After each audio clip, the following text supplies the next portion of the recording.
people watching who are saying, so you're gay, it's none of my business. This is the biggest problem we have, and this is where I would really like to say to the heterosexual people out there, when you say it's nobody's business but your own, and keep this in the privacy of your own bedroom, and then there'll be no problems, this is not where it's at. It's not a sexual issue. This involves our whole being, our whole lifestyle. Picture yourself if you had to hide who your husband was, or who your wife was, or who the person that you're dating over the weekend, or had to change pronouns when you talked about what you did. What a terrible, constricting and go through life afraid you're going to slip. Yeah. Yes, and the lies and the energy again that takes. So I guess I just want to ask the heterosexuals out there to put yourselves in our shoes for a moment. And just try to imagine that for a second, and I think you'll get a feeling of why it's so important for us to come out. See, I didn't want to make you want to puke, but I think for most people, particularly people like Greg's mother, it is simply a sexual issue. They think it's only who you're sleeping with. Yes, but that's because most people don't think they know anyone gay, because we've been in hiding. That's true. And what they'll discover when they find out that they know someone gay and love someone gay, their brother, their sister, their co-workers, their aunts, uncles, what they'll discover is that we are people and that our sexuality is only a part of us. And what we get to discover as we work through this process is how to integrate our lives more fully. And that's vitally important.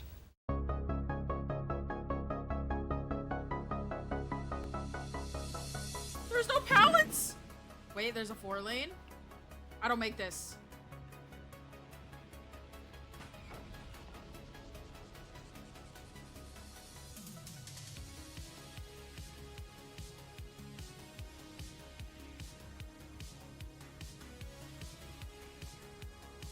Oh my god!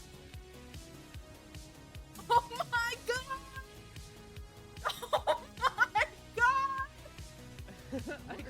What? How did we get here? I don't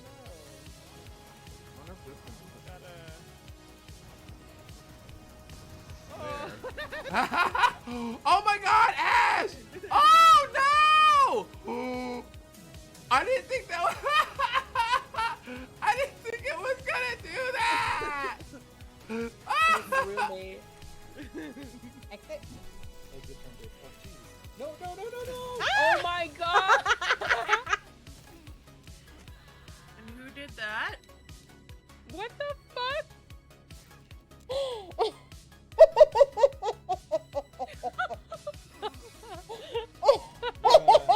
That was me. Whoops! All on the ground and a gargoyle is fire. It'd be an awful shame if you stepped in your own trap, sir. Oh, she's gonna come over and be like, this stupid whore. Wait, no, no, no, no, no, no. Oh, Meg, please.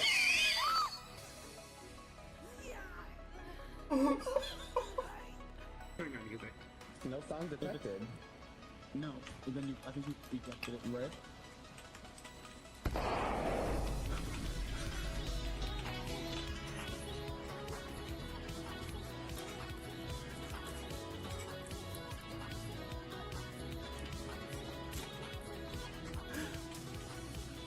Blow them up, girl. Hold me when I ring, they scold me. When lost will you find me? But they told me I meant to be faithful and walk when not able and fight till the end when I'm only human.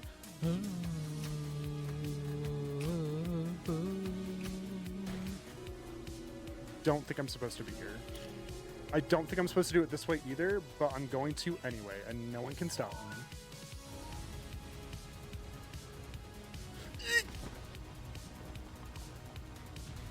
Oh. Well. Oh my god! Freeze frame. Give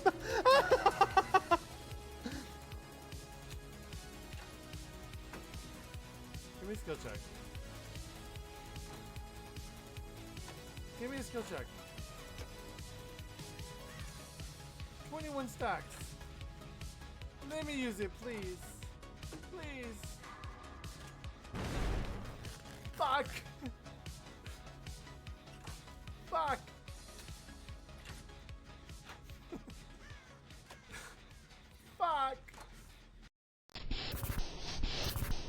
Hello, hello, hello.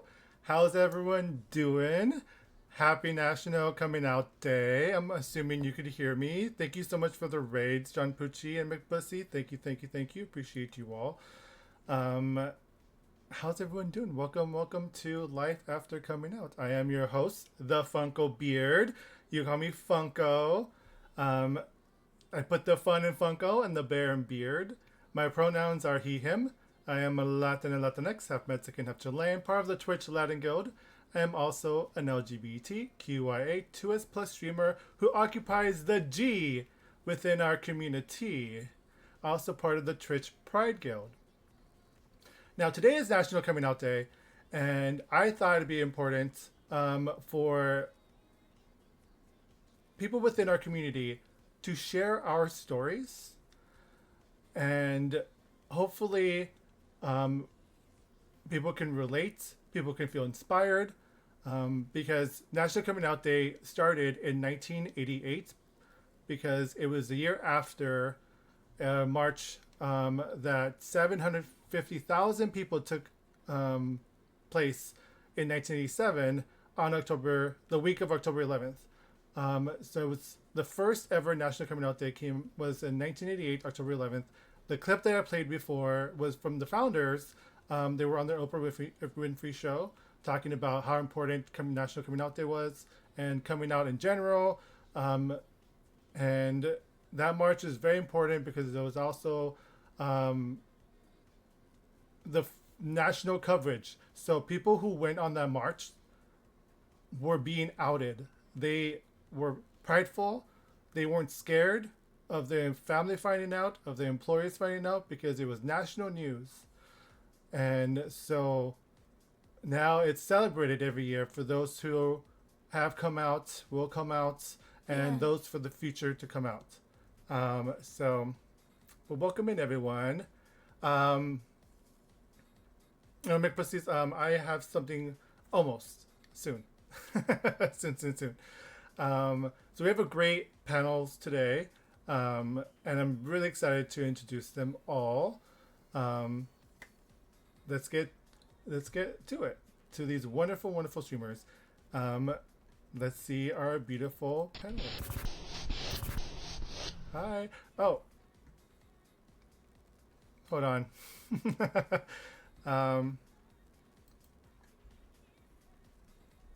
Sorry. Yeah, okay, perfect. There we go. Everything's good.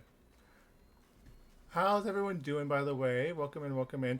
So, chat, you could go ahead, not chat, sorry, panelists, you could go ahead and unmute yourselves, and if you could go ahead and introduce. We're just going to get Mcbxssy in here real quick. How's it going, Dash? Welcome in, everyone. Thank you so much for the raids again. Thank you so much for the follows, the support. We're going to get Mcbxssy's in here as well.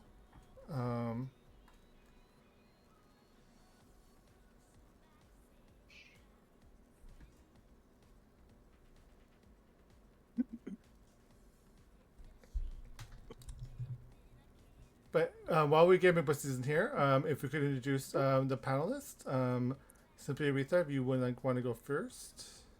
For sure. Hi. Sorry, actually, Sure. Let me go ahead and let everyone know. If you could go ahead and give your username, your pronouns, how you identify within the LGBTQIA2S+ community, where they can find you on Twitch, and if you're part of a stream team or a guild, feel free to shout that out. And what kind of games do you play on your channel? And Simply, if you want to go, Aretha, you want to go first? Sure. My name is SimplyAretha because my name is Aretha, so you can call me also just Aretha. My pronouns are she, her. I'm an Indigenous streamer. I am asexual and demisexual person. Stream teams. Oh my goodness. I am actually a part of a lot of them. But I am on the Four Directions. I'm on Technicolor. I'm on Cozy Guardians. I'm on Nietzsche Clan. I'm like trying to think of other ones. I think I just joined the gaming ambassador stream. Oh, that's team. awesome. today, and I'm also part of the Twitch Women's Guild. I'm part of the Twitch Pride Guild, and I'm also one of the leaders and creators of the Indigenous Alliance on Twitch. Yeah, I think that's about it. And my games, I play anything. I'm a filmmaker and content creator, I guess by my career. So I do a lot of things, and so sometimes I just want to like play games and have fun. So my favorite game has been Dead by Daylight for a very long time. But I do play a variety of games. I do play some cozy games. I play other horror games. I'm basically down to play any game. So if anyone's like, I want to play this game with you, as long as it's not like an $80 game, I'm willing to purchase it and get the game. But yeah, no, and my current obsession right now is playing a lot of Valorant. But yeah, I basically play any game. Awesome. Thank you so much. WeebGuru, would you like to go ahead next?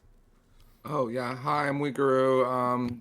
Well, I guess I'm in your friendly neighborhood, not my neighbor. I stream here on Twitch. I play a lot of stuff. Let me go. Wait. I'm demisexual. What else? Games that I play. I play lots of stuff. Fortnite, DBD, lots of horror stuff. Honestly, if it's something that I'm interested, I'll grab toward. I have ADHD, so like if it piques one of my tisms, I'll play it. Honestly. Period. SharkBoySwims? Yeah. Hi everyone. I'm SharkBoySwims, or you can call me Caleb. I am trans in the LGBT community, and I also identify as pan. And then my games would probably be Red Dead Redemption 2 and also Dead by Daylight, along with a bunch of other cozy games, probably. Very nice. Oh. Was that me? Did I do that? I think I did. One moment. Sorry. Technical. There we go. Pearl, our lovely, lovely beauty. Hi, beauties. I'm PearlTeese, but you could just call me Pearl. I use she, her pronouns. I am very transgender, very transsexual, very translicious, very trans beautiful, all the trans things. All the trans things. Over on my channel in the Jewelry Box, we play a little bit of everything. Literally a little bit of everything. I do a little bit of just chatting. A little bit of just chatting. We have a few different events where we get to highlight community members and a few podcasty like things. And it's a good time over there. Don't listen to what they're going to tell you in chat. Like I already said that. Just don't. But hi, beauties. The shade, but we love it. Speaking of shade, acidic. I'm just kidding. I'm so kidding. Oh my god. No. I love acidic. Acidic, you go next. I'm Acidic.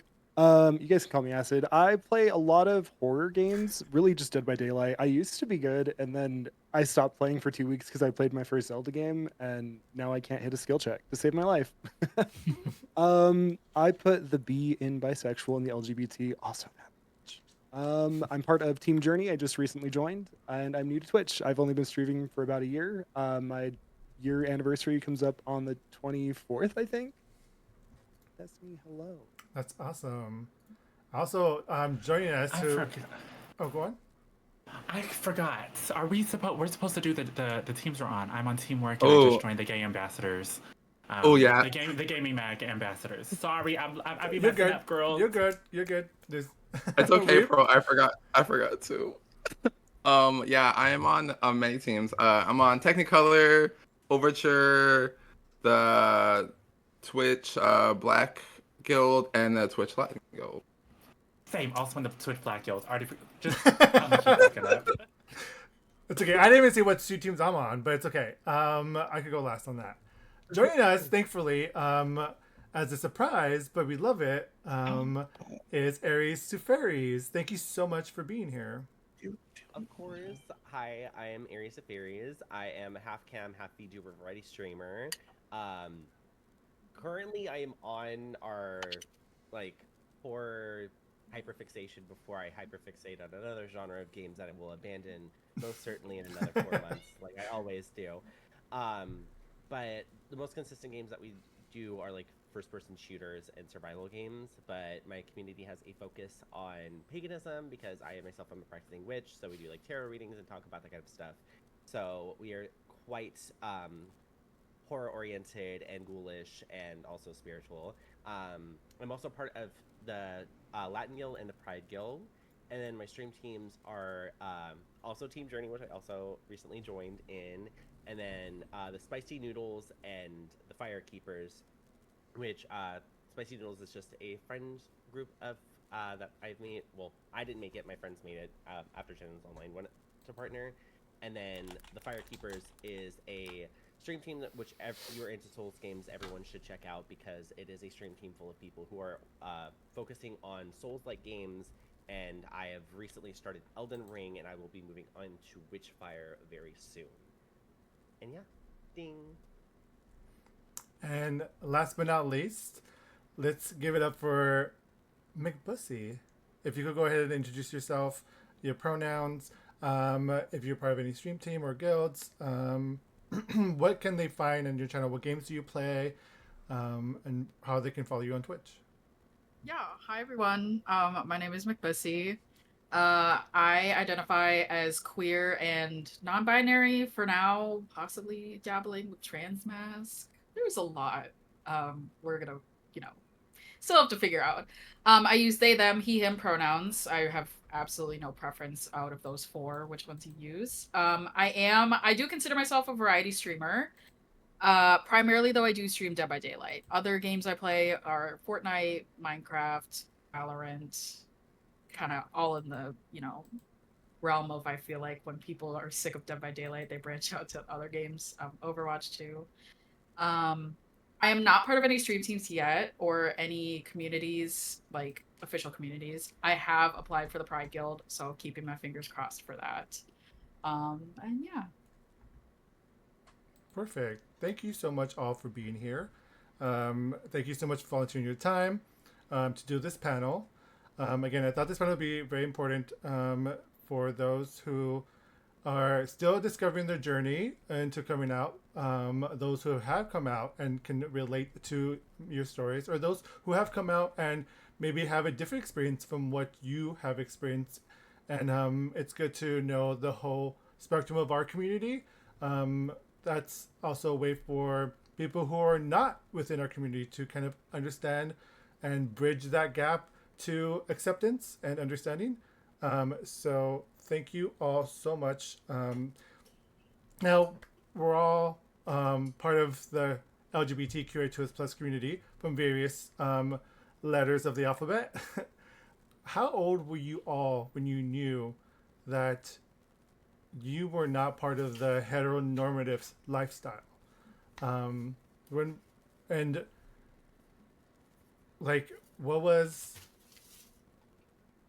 What was like your process to like come to terms with that? Did you have any resources? And what made you feel more comfortable with it? Anyone who wants to go first, go ahead. Who wants to take that? Or should I call in someone? Weeb. Weeb, you go first. Oh, shit.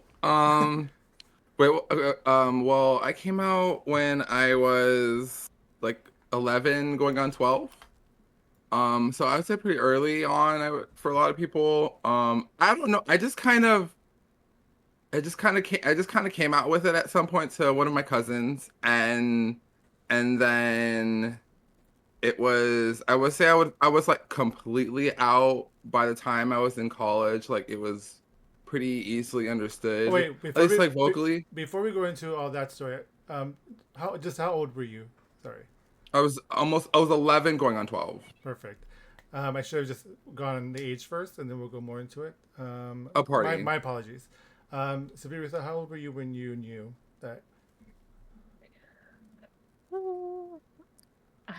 To be honest, it was probably a little later in life, and it was probably only like a couple of years ago. So I was well, I feel like I'm aging myself, but I was probably like 39, 40. Hey, whenever you discover it, that's the time for you to discover it. Yeah. Pearl, how old were you when you knew? Oh, well, there's a lot there. So I think I probably knew there was something around gender. Once I started socializing with other peers, so probably around like 4 or 5 years old. And it was a little bit after that I realized that I was predominantly attracted to men. And then I think there was some like repression that happened there. And then I think it took me a while, as far as like the gender thing. I couldn't repress being attracted to men after I figured that out, if I wanted to. But I later came to terms and fully understood myself as a trans individual again. Probably in my early 20s, but didn't really act on it again until my mid to late 20s. Got it. Aries to Fairies? Okay, so I pull out questions so I can answer this properly. Also, am I being heard better? Yes. Okay. The first time I actually discussed coming out was 7th grade, and that was with teachers, and I hadn't actually like spoke about it with my parents. Even though in retrospect and talking with my mom, she was just like, I knew a lot longer than you thought I knew, but I was going to let you tell me on your own time, which we'll get into that later because I didn't even tell her. She was the one who just like, it was very much just like, I'll tell you the story, but yeah. Anyways. But how old were you before you even told anyone? How old were you when you knew yourself?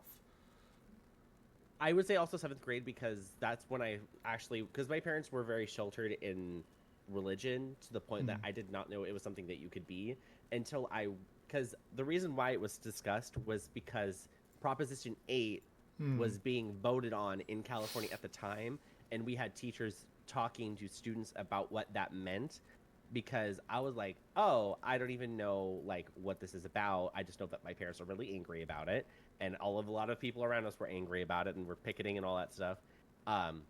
So when they had discussed what the spectrum was, even though at that time it was only, it wasn't even the 4, it was just the 3, and it intrigued me into like doing that the self reflection to like think of like, oh, well, I have those feelings. So then I reached out to teachers that were part of that one, specifically the drama teacher, which is very, very generic, very on brand. What's the word? Common. I wasn't gonna say stereotypical, but cliche. There we go. It's very cliche. I went to the drama teacher to figure it all out, but she definitely helped me like learn all the terms and then start to reach out to sources that helped me learn more about the LGBT community, so that way I could figure out more, so I could do that, like, yeah. Awesome. Acidic? Ooh, honestly, I feel like I've always kind of known. I was fortunate enough, my mom's best friends were LGBT couples growing up, so I didn't really ever have that moment of like, this is wrong, because it was always something that was kind of accepted in my household. As far as age goes, I would kind of say whenever I played Kingdom Hearts 2, because Roxas was my husband and still continues to be, I would say maybe, 13, 14-ish, I think. Awesome. And Mcbxssy?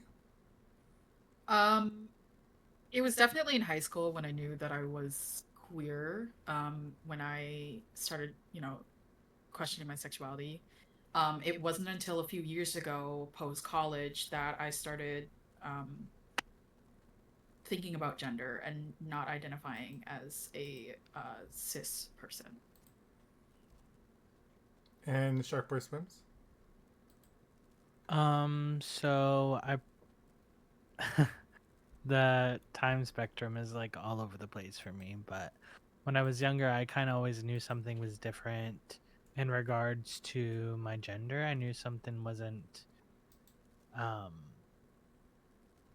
like normal. I knew I didn't really fit in as far as that. So then when I was probably 13 or so, I came out to my mom. Before I started transitioning, I remember pulling her aside and being like, "Hey, mom, I think I'm gay." And then afterwards, I came out around high school, so probably like 15 or 16 as trans. And then after that, I was like, wait, I think um, like I also like guys too. So I've came out like multiple times throughout my life. Yeah, that's the whole thing about coming out, right? That we don't really understand because we think coming out is the one-time process, which is like the big grand coming out, like we see on TV or movies. But coming out is actually like not a one-time thing. You'll probably be coming out your entire life of people who don't know you, and you letting them know. Talk about anyone who wants to how the process of acceptance was for you when you came out, when you discovered who you were, and were there any resources? Was there like representation that helped you get through to understanding and accept who you are? Let's go with Aries, since you had started with 7th grade. Okay. We're asking how old were you when the first came out experience? No, the second part of how you deal with being queer and any resources to come to terms. Actually, okay, this is another teacher situation. Drama teacher? No, not. It was my algebra teacher, and it shocked me because she was like the mean math teacher, but like she saw me like getting bullied a lot. And at that time, I was still not comfortable coming out to my parents because they had, and if anyone understands this, the torture this was, they just recently had us starting going to a Mormon church, which was so fun. But she had helped me because she went to the high schools that we have local, because they at the time had therapy counseling, and they had the resources for that. But she was very much just like, I could tell you're alone, so I'm going to do you a favor, and I will get you counseling with that person, and I will like be like a resource for you to like talk about this stuff, so that way you can discuss it with somebody without having to talk to other students who will bully you or other teachers, because we did have some teachers who were bad. That will kind of like out you to other people and not like really defend you. So my one resource that I had then was talking to that counselor, and then that counselor had, I don't know how far I could go with this one, I'm sorry, I can ramble on about this. She had helped me find out that in high school eventually I would be able to join into like clubs like the GSA, and I don't even like remember if I even talked to anybody about it at the time, but I remember her bringing up the Pacific Pride Foundation, which sourced out of Santa Barbara is a very great nonprofit that works for SoCal LGBTQ services, specifically people who struggle with HIV. So she had pretty much helped me like learn like, oh, okay, so like I may not have all the things now, but going into high school I'm going to go from like having like one or two things to all of these things. So I went in super like ready for high school because I knew exactly where I needed to go as a queer person. That's amazing. Yeah. Aretha, how did you deal with how did you come to terms to accept, and were there any resources or representation that helped you come to terms with being asexual and demisexual? You know, and I think this is why I came out so late in life, because I just was so comfortable in my lifestyle that I was just like, I don't care. And I never cared, because growing up, I always say like I grew up in a household that we were very open. You know, like my parents got married in the 70s, like my dad's best man at the wedding was gay. Like, you know what I mean? Like, to me, people just who they were, and my family was like, people love who they love and people are who they are. And you accept them on who they are and who they say they are. And so I grew up in that household where you just were. And so I never really questioned it in that sense. So I was like, whatever, it doesn't really matter. Who cares? People love who they love, whatever. And it was only when I grew up and went out into like the real world, I guess, outside of my house that I was like, oh, people have a problem with this. Oh, okay. and and so I think that's why it took me such a long time, because when I was in high school, when people were like all like boy crazy or girl crazy or whatever, I was just like, yeah, whatever. And then I thought that that's what I needed to be, because I always thought something was wrong with me. And I was like, I have no desire for this. I was like, I don't even want to do anything. Yeah, I kind of want to date people, but I just want to friend zone everyone. I want to have companionship, but I don't want to touch anyone. And it was very hard for me to explain that to people. And so when I was intimate with people, I had to be really high or really drunk. And that's the only way I could, because I felt like something was wrong with me at the time. And as I got older, like I just left that alone and, was like, no, I don't want to do anything. And, like when I hear people talk about like, oh my God, it's been like years since I'm like, years. I'm like, I haven't slept with anyone since I was 15 years old and I was really drunk at the time. And I'm like, and I'm totally fine with that. And I think that's why I I think I was having a conversation with people, and I was actually talking to my mom about it. And because at that time, people were like, you never date anyone, you never do these things. Like, are you sure you're just not gay? And I'm like, no, I'm not really I mean, I'm like attracted to people, but I'm not like, I just don't want to do anything with anyone. Right. And so then, I think I first learned about demisexuality because I was trying to explain to people, I'm like, I can get there. I'm open to the idea, but I need a level of comfortability with someone that I am very comfortable and no one wants to give me the time to get there. And so for me, I'm like, I went on dates with people and they wanted to move very fast. And I'm like, I don't want to do that. And they were like, well, you're just not interested. I'm like, no, I am. I need a lot of time to get there and no one's giving me that time. And so at first I was like, okay, I'm demisexual. And I was researching it, learned about all the things, and was like, yeah, I'm very comfortable with this. I think this is explaining what I've been trying to say this whole time. And then again, people were like, oh, that's part of the asexual spectrum. And I was like, okay, what does that mean? And then I had misconceptions about what that meant.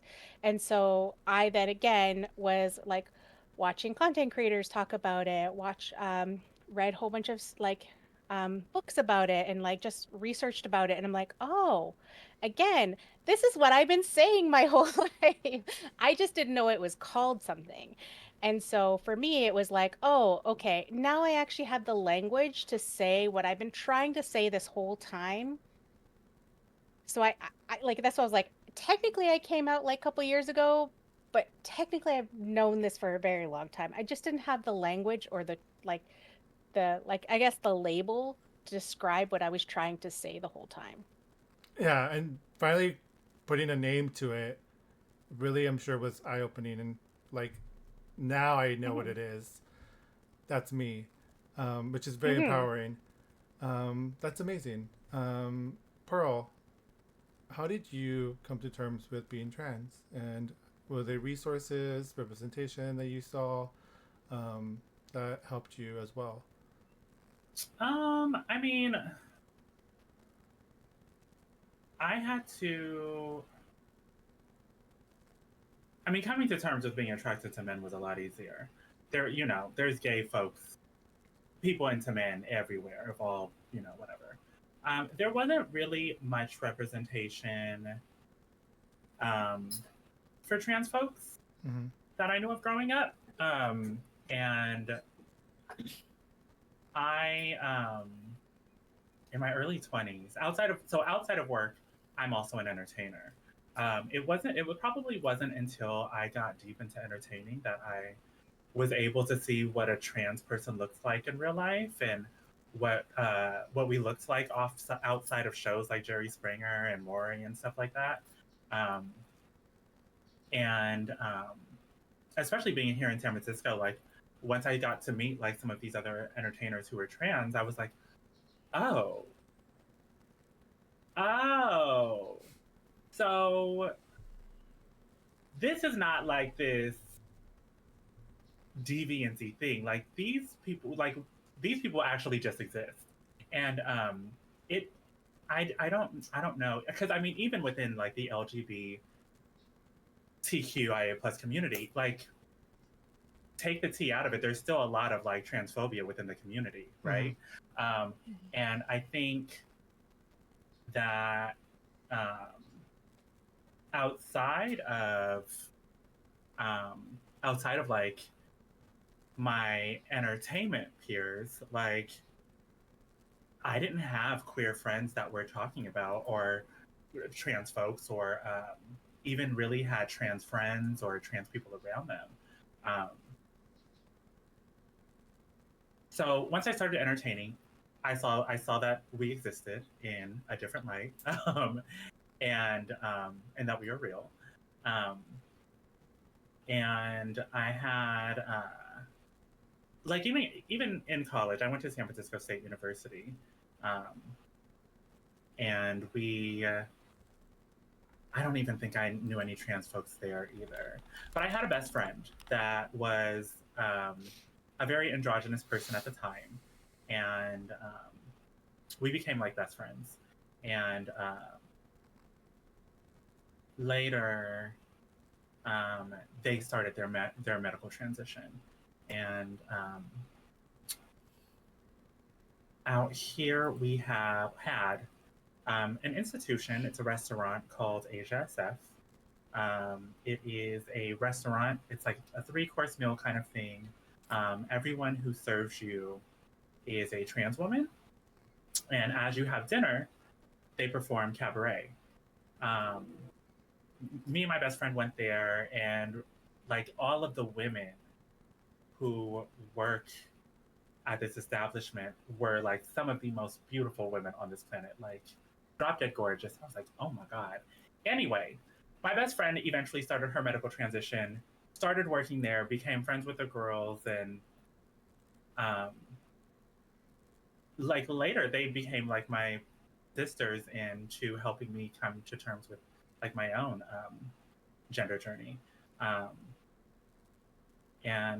I didn't really have representation or resources to go to outside of the people that I actually got to connect with and like actually touch. You know what I mean? Right. That just didn't exist. Like I feel like it's only even recently that we're even seeing like trans people in media in a way that's not in a way where we're not like being murdered, you know, or we're not like, oh, is that a man? And it's some, you know, and it's a trans woman. You know, it's only recently until that's existed, and so it was easy for me to not fully understand who it is that I was, where I would give myself the ability to explore who I was, because I didn't have it. Right. Well, I'm glad that you explored it, because you're gorgeous, of course. Thank you. You're very sweet. But also, Mcbxssy, as you're discovering your journey currently, what steps have you taken to come to terms with being non-binary and queer currently? Yeah. I think one of the biggest advantages that I've had in my life is growing up being Gen Z. There is so much more representation and members of the community now more than ever there was before. So in terms of being accepted by like my friends, when I was like, oh my God, this is all going on, I don't know, like I'm not the closest with my parents, nor have I really ever been. So being able to go to my friends and not really worrying about like, oh my God, it's not really a thing for people our age. Like I didn't have that worry, and I'm very grateful for that. you know, there's still that fear, though, I feel like that most queer people, if not all, experience when coming out of like, oh my God, but what if this? What if that? We assume the worst. But again, I really have, you know, growing up in the years that I did and when I did, to credit for the majority of my acceptance among my friends, which my friends are my family, my chosen family. My parents, you know, they're, I think, like mid 60s, late 60s right now. It was not, and they're very religious. And it's not what they're used to, which, yes, I can't fault them for to some degree, but I've also realized, like, it is fucking 2024. Like, move it or lose it. It's, though that mentality is gone that they have. And if you're not with it, then I don't have to stay back with you. And I'm not going to. I have not come out to them as non-binary yet. That is still something that yes, I'm still exploring. I'm very confident in it, though, that I know I'm not cisgender. But the conversation of even just being queer has come up to them, and it's just, they don't know how to go about it. Again, to a degree, I can't fault them for that. They are taking the steps to learn, which I can appreciate. However, I also have, you know, been realizing that part of my journey doesn't need to be shared with everybody.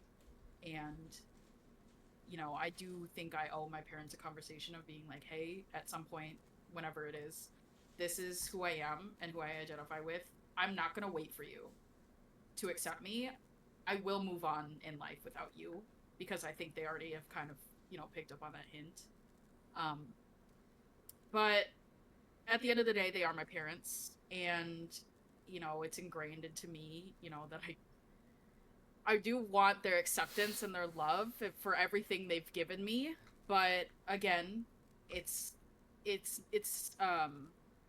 not just purely a transactional relationship. It can't be one-sided. Yeah. Right, like you mentioned, you have your chosen family or your friends, and family does not have to be blood. So thank you for sharing. Acidic, how did you deal with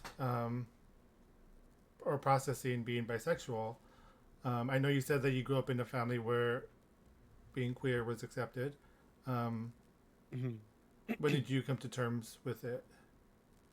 So it was I didn't have any problems, you know, being accepted with my family. It was more or less the people around me. I grew up in Utah, which is a heavily predominant LDS faith state, where being LGBT is not really part of that flow of things. And so it was really hard to come out to people and be like, oh, well, I feel like I am bisexual, because they'd be like, well, no, it's just a phase. You're going to have to pick one or the other eventually, right?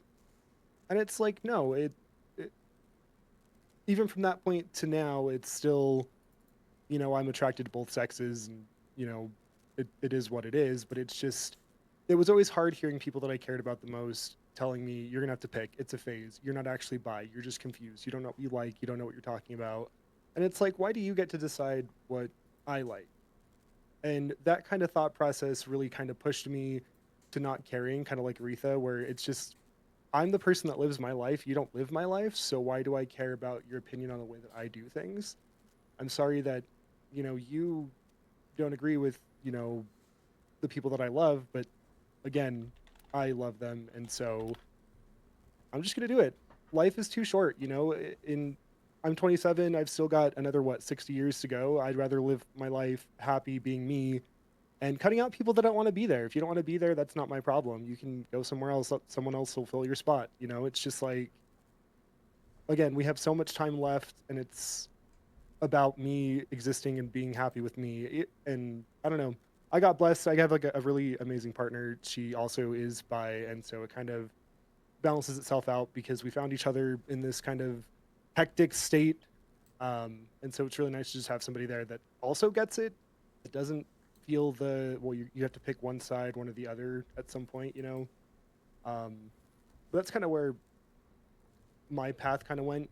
As far as any resources go, though, I didn't have anything growing up. There was really no like bisexual, influencers or YouTubers, gamers, anything like that at the time. And even now, there really just still isn't. And so I've been trying to fill that gap for anybody that needs it, because I mean, I'm pretty confident where I'm at, and I would like to, help other people who are questioning and went kind of down the same path that I went down. I'd like to be there for them.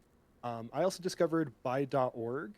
It has a huge list of celebrities, fictional characters, people in history that were all bisexual. It has resources about coming out, Bi 101, Q&A. There's places to get involved if you'd like to get involved with the bi community, just media, tons of different stuff. It's amazing, it really is. And I'm very grateful for that website as well, because it really opens up the door and shows you how many of us are out there. Because a lot of it, I don't know, I feel like a lot of us get washed away with, well, you're gonna have to pick a choice, you're gonna have to pick one or the other at some point, and that's not what it is. And that's the interesting thing about, we're not interesting, it's one of the annoying things that people say, oh, just because you're in a straight presenting relationship that you're not bi. You could be in a straight representing relationship or a gay representing relationship. You're still going to be bisexual no matter what, no matter who you date. You Absolutely. are who you are.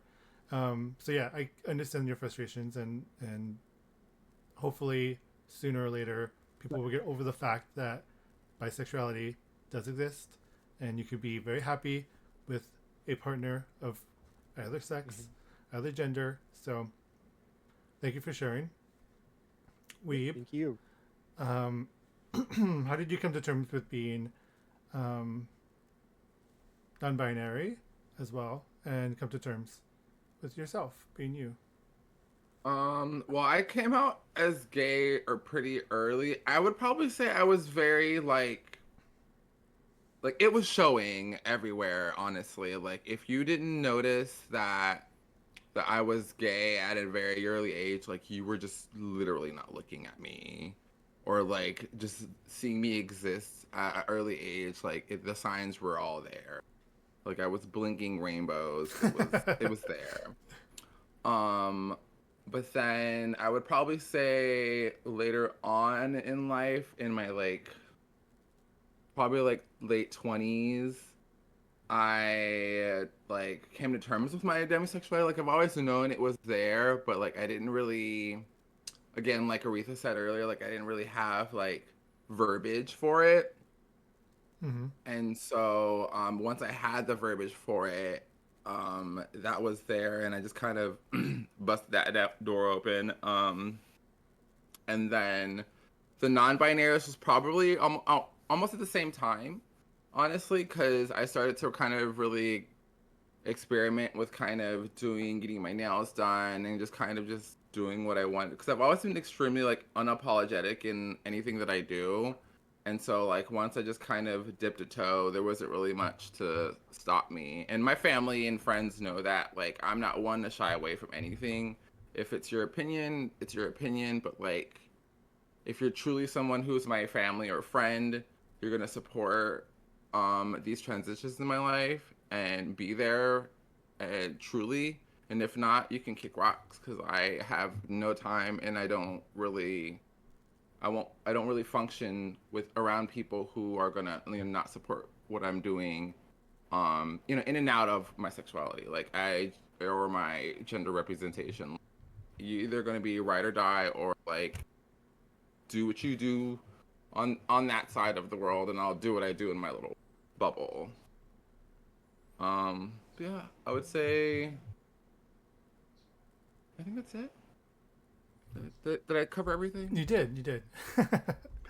And SharkBoySwims, how was your process for, you said that you came out as trans when you were 15? And how did you process your journey identifying as trans man? Yeah, so growing up, when I was younger, a lot of people just kind of put me in their own label. They kind of labeled me as just a tomboy being younger, and I was just I knew, like I said, I knew something wasn't it wasn't normal for myself, and there wasn't any resources to kind of see what like a trans person was growing up. Um, but then, later in my life around like high school is kind of when I found out that uh, I was trans, and yeah. And did you know right away that that's who you were? Well, there wasn't like a label for it. Like when I was throughout my whole life, there wasn't really like, I didn't know of that label. I didn't know that other people like me existed. But I knew something was always different. So like ever since I was really young, I knew like being in my own body, like it just didn't feel right. Like I didn't conform to like female clothing or especially swimming. Oh my god, swimming.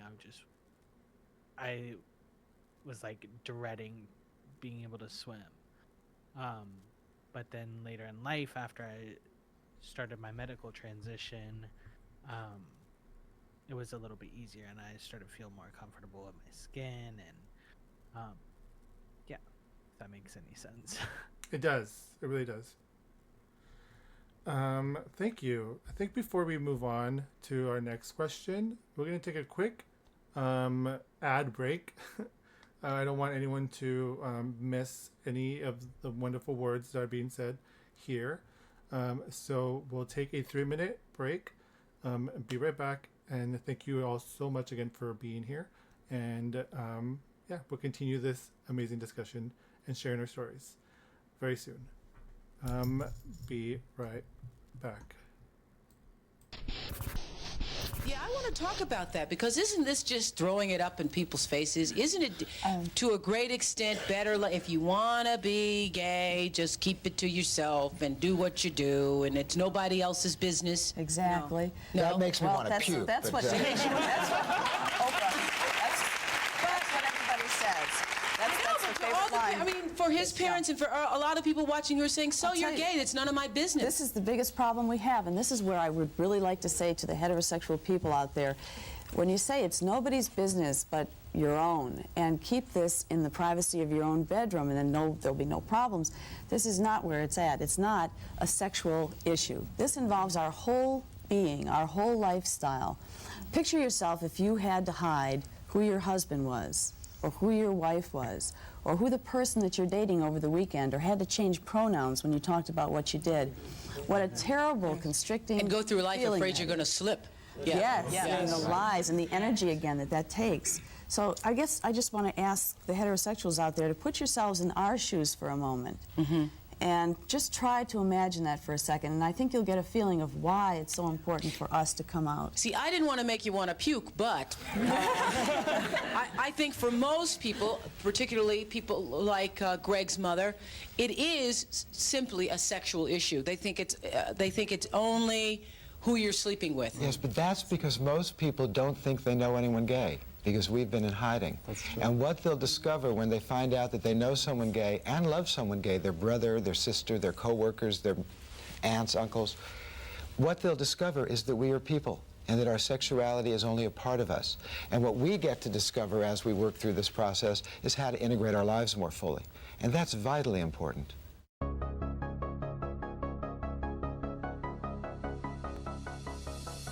There's no pallets! Wait, there's a 4-lane? I don't make this.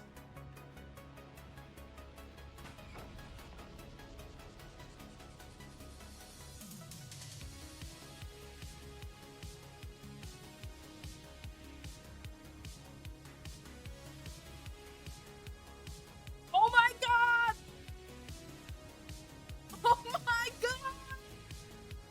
Oh my god! What? How did we get here? I don't know. What if this is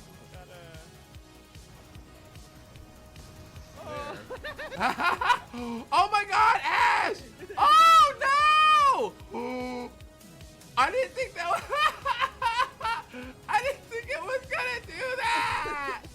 Roommate. Exit. No, no, no, no, no! Oh my god! And who did that? What the fuck?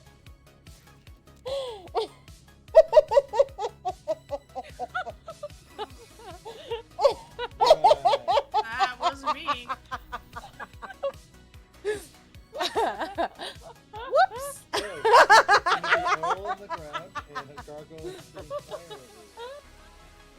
It'd be an awful shame if you stepped in your own trap, sir. Oh, she's gonna come over and be like, this stupid whore. Wait, no, no, no, no, no, no. Oh, Meg, please.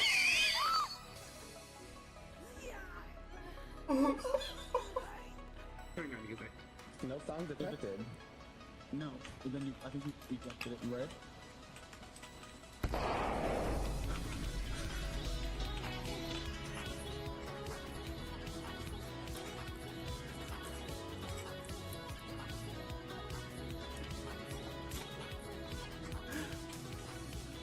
Float 'em up, girl! Hold me when I ring, they scold me. When lost will you find me? But they told me I meant to be faithful and walk when not able and fight till the end when I'm only human.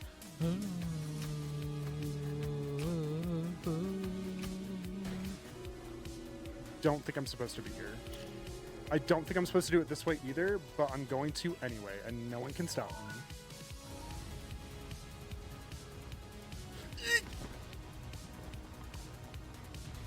Oh.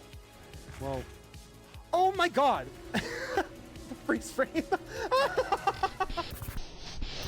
Okay, we are back. Thank you so much for the break. Thank you everyone for hanging out during the ads. I appreciate you all. W tips from everyone. Yeah, everyone's great. I know Aries is away, but they'll be back. Faye will be back. I want to get into the next question. Welcome back. Welcome back, everyone. Which is funny that Aries is there, because Aries, you talked about when you were in 12th grade, you told a teacher, 7th grade, you told your teacher, was that the first person you ever told in your entire life? In memory, yeah. If memory serves right, because like maybe I talked about it in elementary school, but my elementary school teachers like were, so probably not.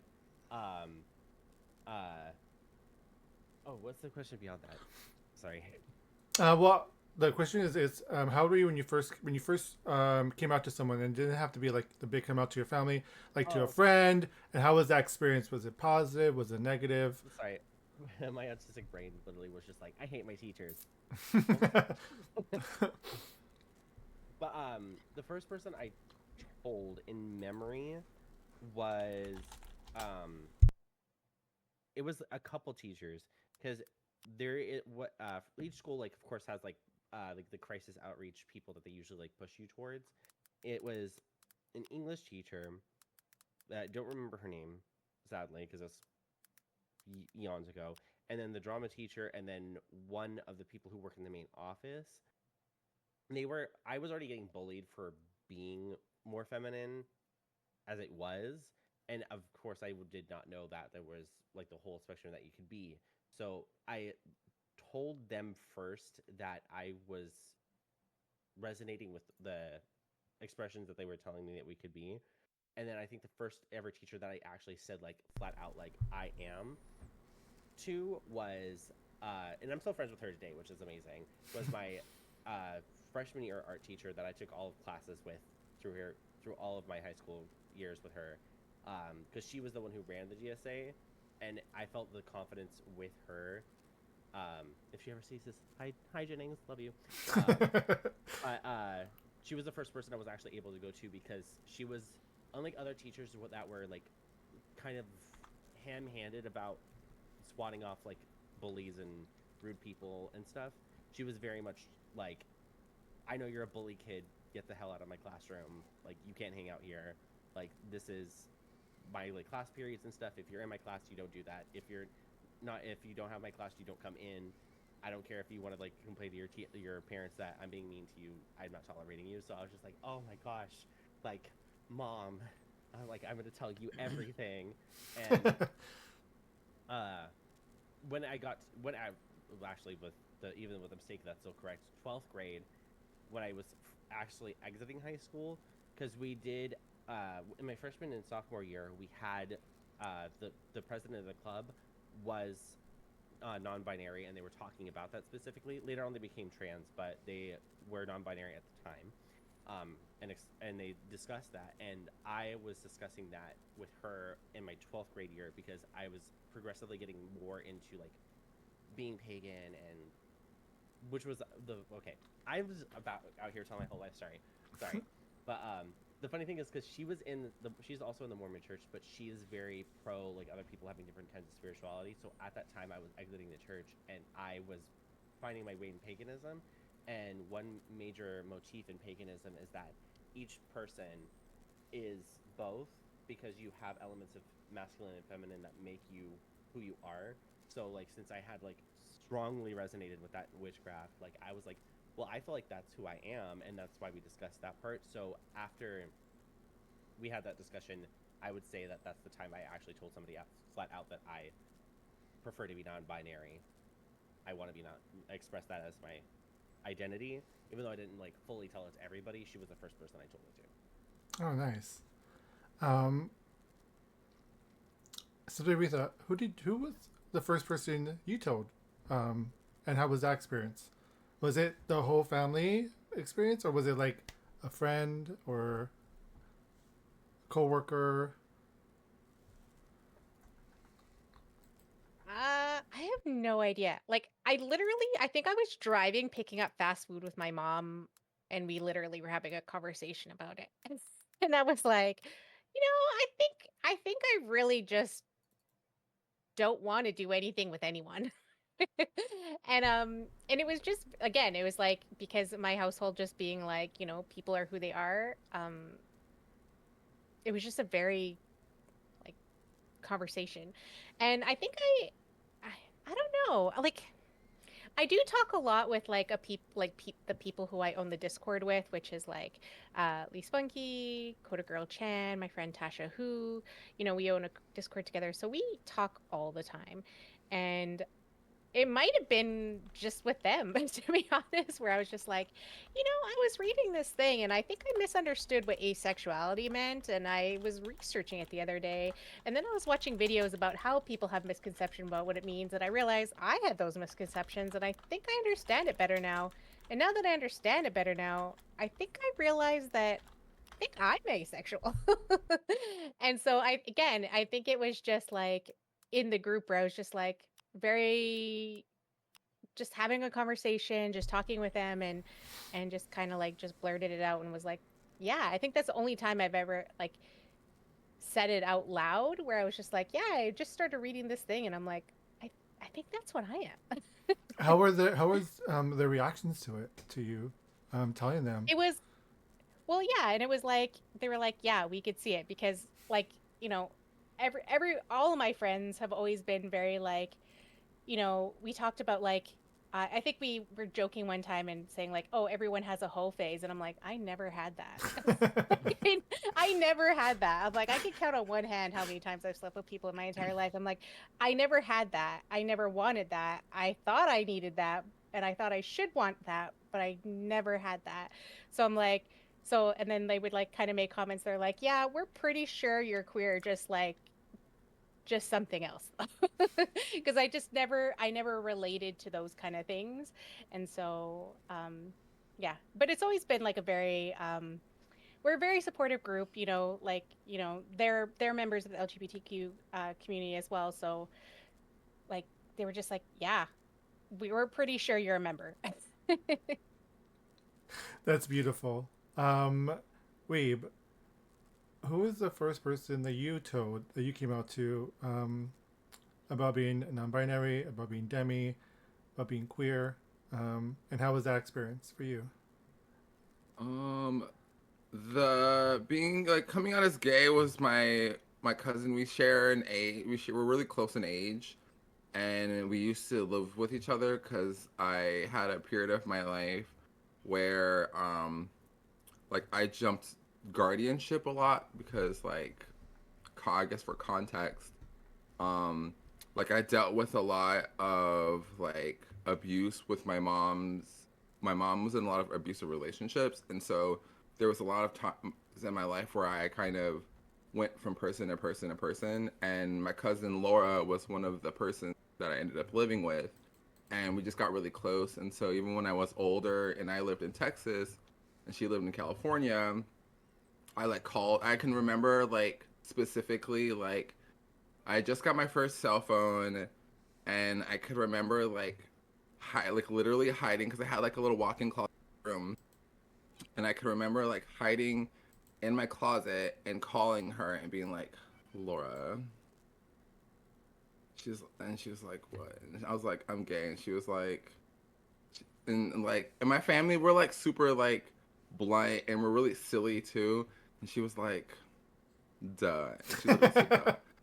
And I was, she was like, I knew when you were little and you were living with me, and like, you know, the signs are just everywhere. The demisexuality came like real later on in life, cause I was just doing a lot of internal thoughts, cause I'm a super like lone wolf, like when it comes to like hanging out with people, person to person. I spend like a vast majority of myself like either home or I'm streaming. Like I spend almost all my spare time is either like I'm either watching anime, hanging out with Concha, my cat, or like working. That's pretty much my ebb and flow. That's why I'm in this very I'm in this like asexual arc, I would say, because people who are demi a lot tend to kind of have periods of life where they just, you know, aren't really vibing with, you know, the experience, because I need a depth of, you know, connection with people before I can even like get to like sexual like thoughts between me and them. And so, and like, you know, leaning into like, because I date, you know, mostly men or like, you know, male presenting people, and so it's like it was always kind of like easy. I wouldn't easy, but like it was always kind of like a safe kind of place to be in, and it was always hard to put me in dating cisgendered or trans femmes, because I always came across really feminine myself. So it was like, you know, it was always a process for me. So when I got, you know, older, I, you know, finally came to terms with that, and then that kind of came swing with me being non-binary, because I spent a lot of time myself, and since I'm like spiritually more Buddhist, I do a lot of like meditative thought, and so like in one of those like deep meditative thoughts, I just kind of just like, yeah, it is what it is, and then I just kind of kicked that door open, and you know. And never look back. Told the world. Yeah, I never looked back. I just kind of told the world, and it was what. If you didn't like it, like with me being queer or me being Afro, you don't like those things. You can either come with me respectfully or say those things, or you can again like kick the rocks because I don't really, you know, have the time. But yeah, definitely kick the rocks for them, because we don't want them in your circle. Yeah, we don't need that. I have no time for the negativity, because I'm super like, since I'm Buddhist, I'm super like, and I like I'm super empathic, and so it's like I really need my emotional center to be very positive and like on the good side. So it's like I have to kind of make sure I maintain a positive center, or my physical body starts to feel very like bad and almost sickly at some point. Well, thank you, Weeb. Thank you. Mcbxssy. Who was the first person that you came out to? And how was that experience? I don't remember who it was in high school. I feel like it was like quite a few different people from like different parts of my life, whether it was people like that I made at friends at school, or like from other sports that weren't, you know, that were more like the travel groups, not necessarily associated with my high school. And it actually took me a really long time to come out to my like best friend, who I'm still friends with to this day. And that goes back to kind of what I was talking about earlier about how, you know, everybody has that, you know, what if worst case scenario situation when coming out to especially someone that you really value, because you don't want to lose them or that you don't want them to see you differently. And it took me so long. And she was like, "You're so stupid. Like, you knew nothing would change." And I was like, "Yeah, I know, but like, still." But when I started, you know, thinking about my gender and how I identify in that sense, she was actually the first one that I came out to regarding that. And it wasn't even like an official thing. It was just like, you know, maybe I try she, they pronouns. And it was, I feel like the classic case of like a masked lesbian to like she, they to like you're evidently like non-binary or trans pipeline. So yeah, it was kind of a weird thing to talk about too, because I was like, we had been so close at that point and known each other for so long that I was like, I don't want to make this a big thing, but I also am like, I don't know if I can just casually slip this into a conversation. So it was a little awkward, but she was just like, okay. Well, that's the thing that you talked about, like, she reacted like, oh, nothing would have changed, but you don't know that. Exactly. You never, as queer people, we just never know the outcome, really. Mm-hmm. And that's like why a lot of queer people are the theory that a lot of queer people love horror movies, right? Because we're just in a constant state of fear, and so we can relate. And like, you know, the final girl or whoever the last person is conquering the villain at the end, it's like us conquering, like coming out to ourselves and accepting ourselves. That's like a whole theory with horror movies and everything, why queer people love horror movies. But again, like we just never know. So it's kind of, it's always a nice surprise when they're like, duh. Yeah. And even, you know, even if you did know, which I did know with her, like nothing would change, it's still scary.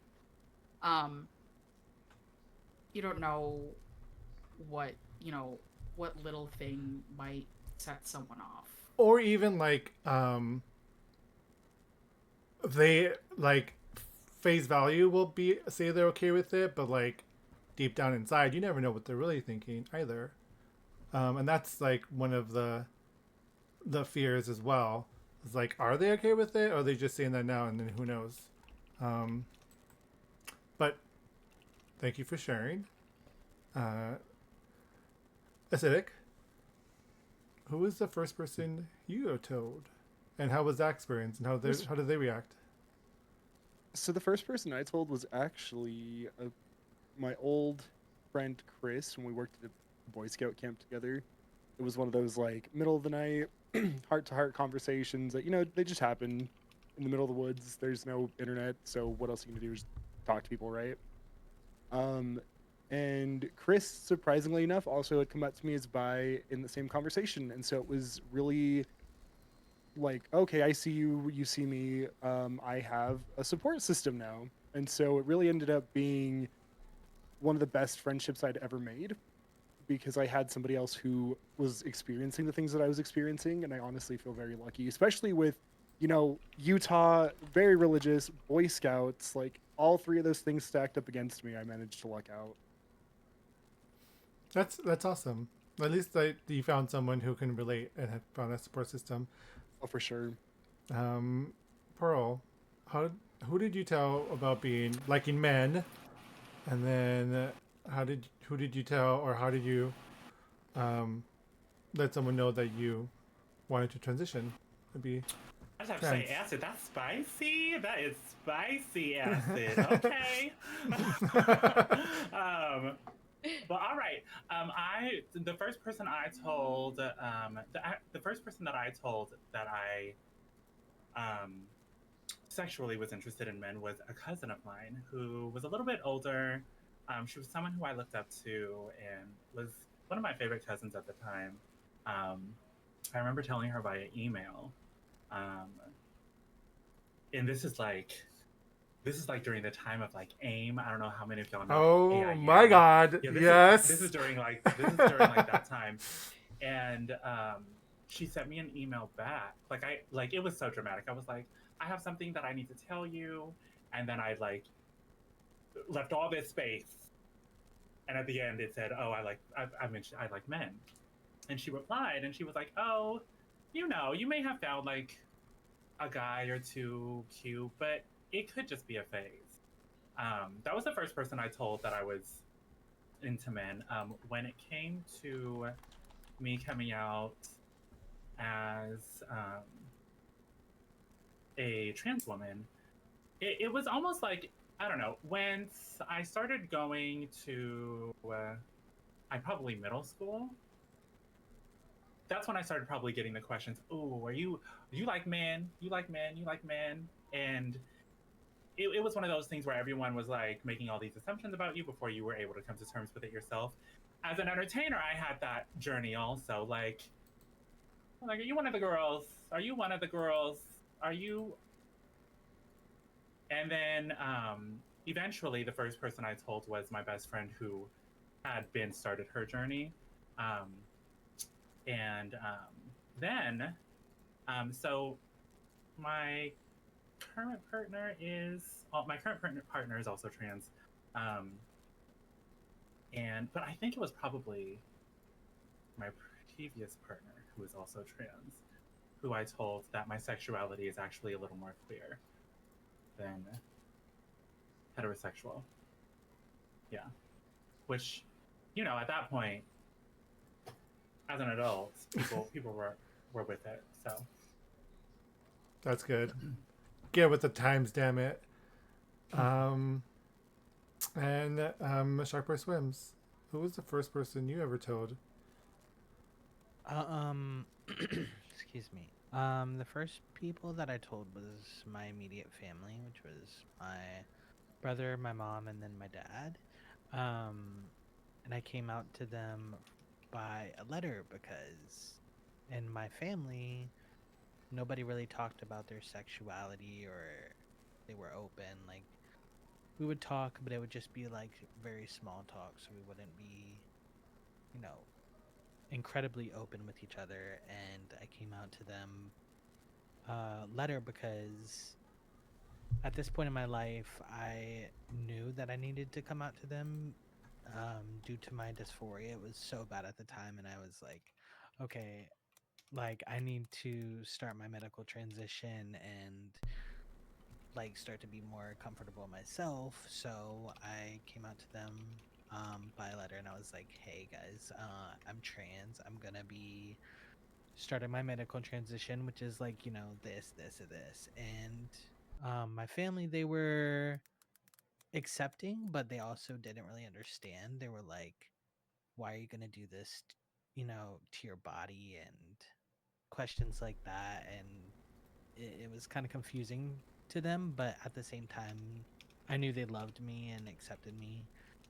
But it felt kind of like, do you really accept me? Because you're asking these questions like, do you really have to do this to your body? Like, it was very confusing for them, and like it felt like they didn't accept me, but it was very confusing. But eventually later on they were more accepting once they realized that I was more comfortable and much more happier being myself after I started that whole transition. And then when I came out to like my friends and everybody else, it was just kind of like, hey guys, I'm trans, and then they're just like, oh my god, yay. But That's good. So the funny thing is about me, when the first person I ever came out to was my best friend in high school. She actually, like Acidic, came out to me as bisexual, and she did it in a very funny way where she made a comment that she thought I heard, which I didn't hear her say, like about checking out specifically Angelina Jolie. And I was like, oh, what did you say? She's like, nothing, I'm bi. And I was like, oh, okay. So I didn't do anything. I didn't come out to her at the time. I wrote her a letter, like SharkBoySwims did. I wrote her a letter, and I came out to her. And like, I remember I gave her the letter in first period, and by like lunchtime, she was searching the halls for me, and like she gave me the biggest hug, and like that was the first person who I wrote to, and then like I started to tell friends little by little, and it got a little out of control, that I was completely outed in high school, where the whole school knew, when was my junior year. So that happened, but luckily it was all positivity. There was no real bullying. But it was, think it took that person, my best friend in high school, to come out for me to actually like come to terms with it, write down the letter, write specifically what I wanted to say, because writing is like something I do a lot. I like to write a lot, and that helped me come to terms with it. And so it's funny hearing your stories and how you're processing things, and how like it's all very connecting. And it's just an interesting process for us as queer people to be able to, one, accept ourselves and be who we want to be, and express that to others as well. So thank you all so much for sharing. And let's go to our big question, that SharkBoySwims already kind of touched on it and discussed, coming out to our parents. The big coming out. I know, Mcbxssy, you are still in that journey, which is obviously we're all here for you as well. But who wants to go ahead and discuss that process of coming out officially to your parents, and how was that experience? Who would like to go first? I can go first. Okay. Ironically, I didn't come out to my mom. My mom more like was like, I'm tired of waiting, because she had got me, because I think it was when I was 15 when me and my sister were pretty much told like, please start walking home from school because both of us were too many hours for you to get picked up. So she had got me a key from CVS that had like the jelly rainbow on it, and then she was just like, she gave it to me by like looking me dead in the eyes, and she's a Pisces, so her eyes are expressive ass eyes. So she was looking at me like, yeah, so are we going to cross this bridge? I am tired of waiting for this bridge to be crossed. And I was like, oh, and she was like, yeah, it is fine. Can you please discuss it with me? Because I am tired of waiting for you to get the courage to do so. So that one was more like, that was like the more adorable one. With my dad, I did not tell him. I let him find out on his own. Like, he was, okay, without airing all my family drama, he was, air it out, girl. Air it out. Okay. So he was incredibly physically and physically, financially, and emotionally abusive. We've crossed some of those bridges today. Not today, but at this point today, we have crossed most of those bridges in the past. But there was at one point where he had a conversation with me where he was just like, "Why did you never tell me?" And I pretty much told him, "Did you think you deserved it?" And mind you, I moved out of the house, so I was in my like bad bitch era where I'm just like, I'm not living in your house. You can't tell me to leave. I already left. And I literally was just like, did you think you deserved it? And did not say anything more because he had found out that me and my partner were together at that point. And I was like, you did nothing to garner trust between me and you as parent and child. So it was that was more of a spit at the feet kind of coming out, but he also didn't deserve it, in my opinion. And then I told my grandmother, well, my paternal grandmother, so my abuela and my tia, I told them around the time that my mom discussed it, because the one thing that my mom and my grandmother, because it's mother-in-law, it was very Hollywood levels of like mother-in-law, daughter-in-law like relationship where they're just like, I hate you, blah. But the one thing that they did agree on was me and my sister not getting the brunt of my dad's bullshit. But when my mom had that moment with me, I told my grandmother and my aunt too, because they kind of like were in the know. So my grandmother is very supportive of me being more expressive. She's also very proud of the fact that I'm choosing spirituality that is also closer to our tradition of back generations, because we come from the Caribbean on my dad's side. So she likes the fact that like I'm like learning more about my ancestors and what they believed in and going with that instead of just like generic American Christianity.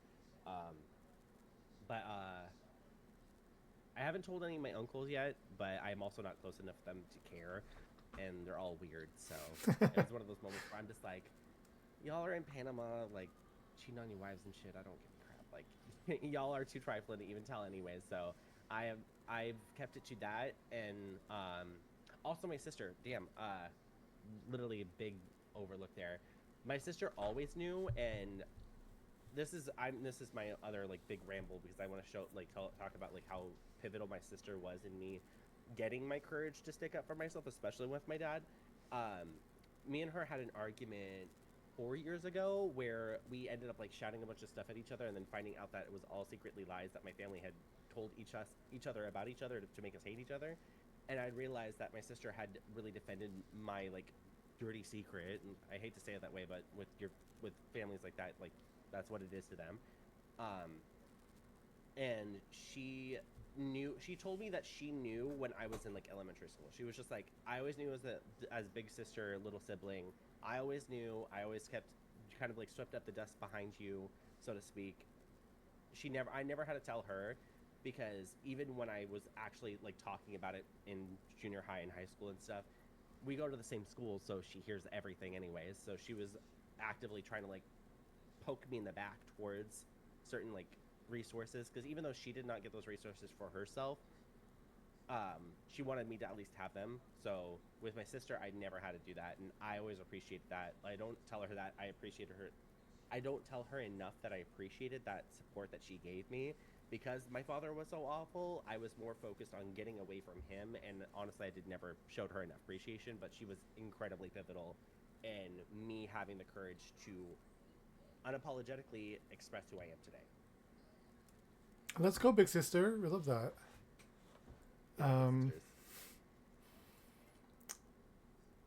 Weeb, how was it telling your parents, and how did that experience go? Or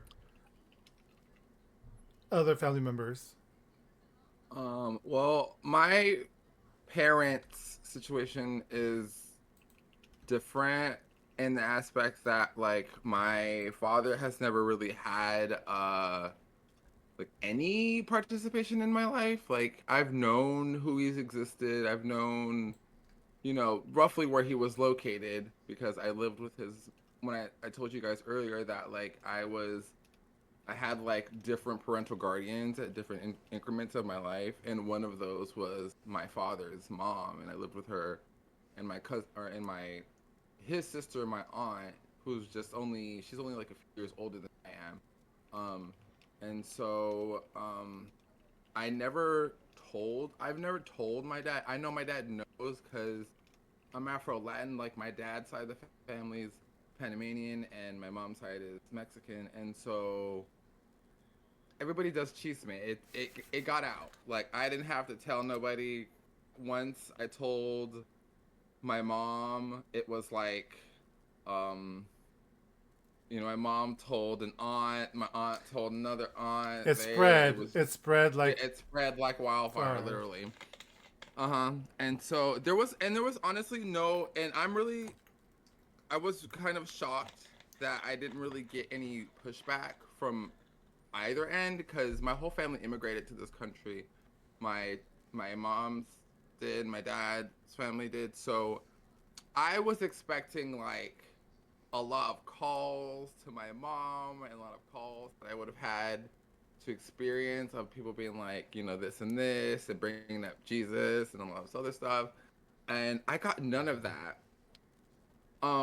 Cause I'm a chaotic thinking person. A part of me wanted the drama. I know it's sick, but a part of me was just like expecting like the chaos, and I was just like, and everybody just gave me like duh, like everybody was just like duh, because like I was giving very just like my queer vibes were just pouring out of me, so like literally everybody knew before I really came to terms with it. And so, I mean, I don't know if it had a lot to do with just how I carried myself, but it was just, I guess it kind of helped me in the long run that I was just like extremely flamboyant, because in the long run, everybody was just like, yeah, we were just waiting for you to say something. And I was like, oh, y'all could have said something, because I was kind of stressing about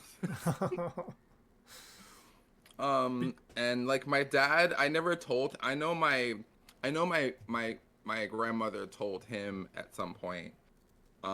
So I knew he knew, but like a lot of things in life, like if my family was like hell and brimstone about my coming out experience, I honestly wouldn't have gave two shits. I would have moved on about my business.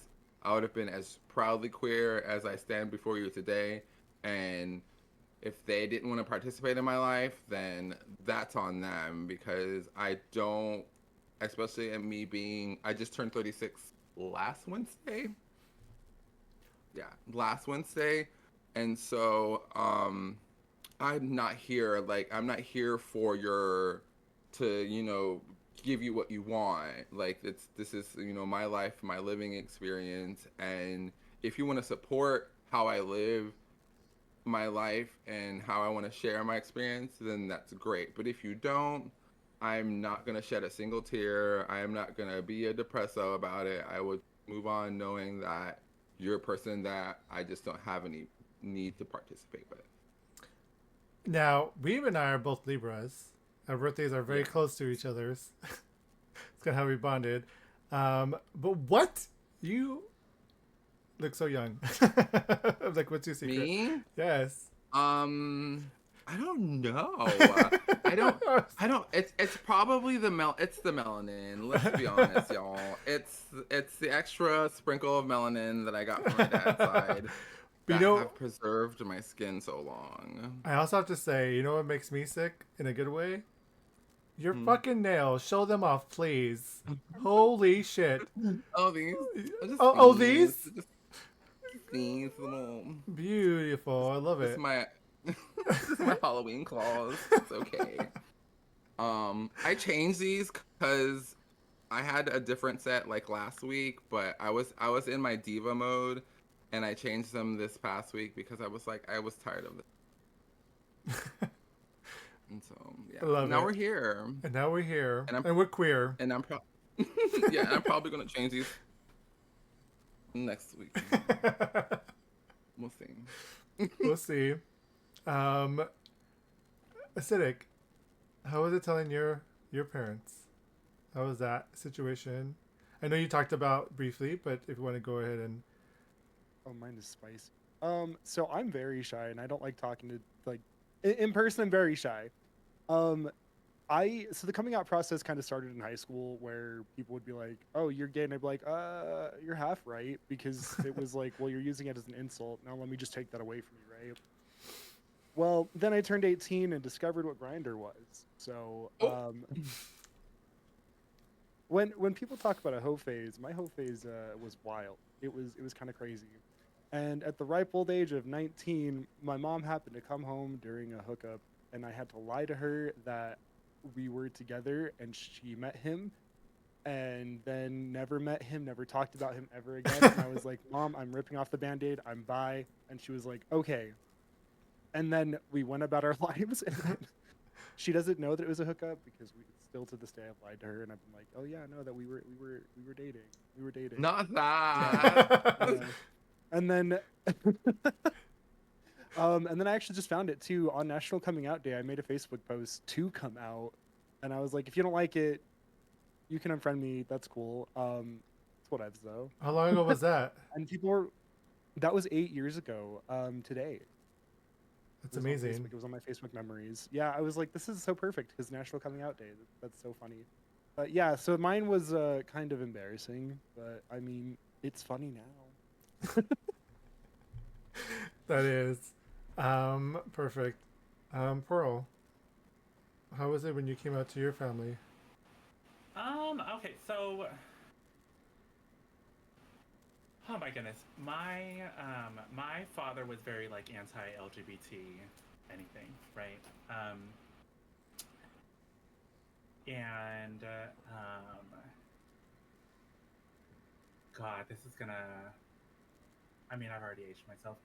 He actually, I was already living like on my own, not on my own. I was living, no, yes, I was living on my own at this time. He came across my MySpace, and MySpace outed me. And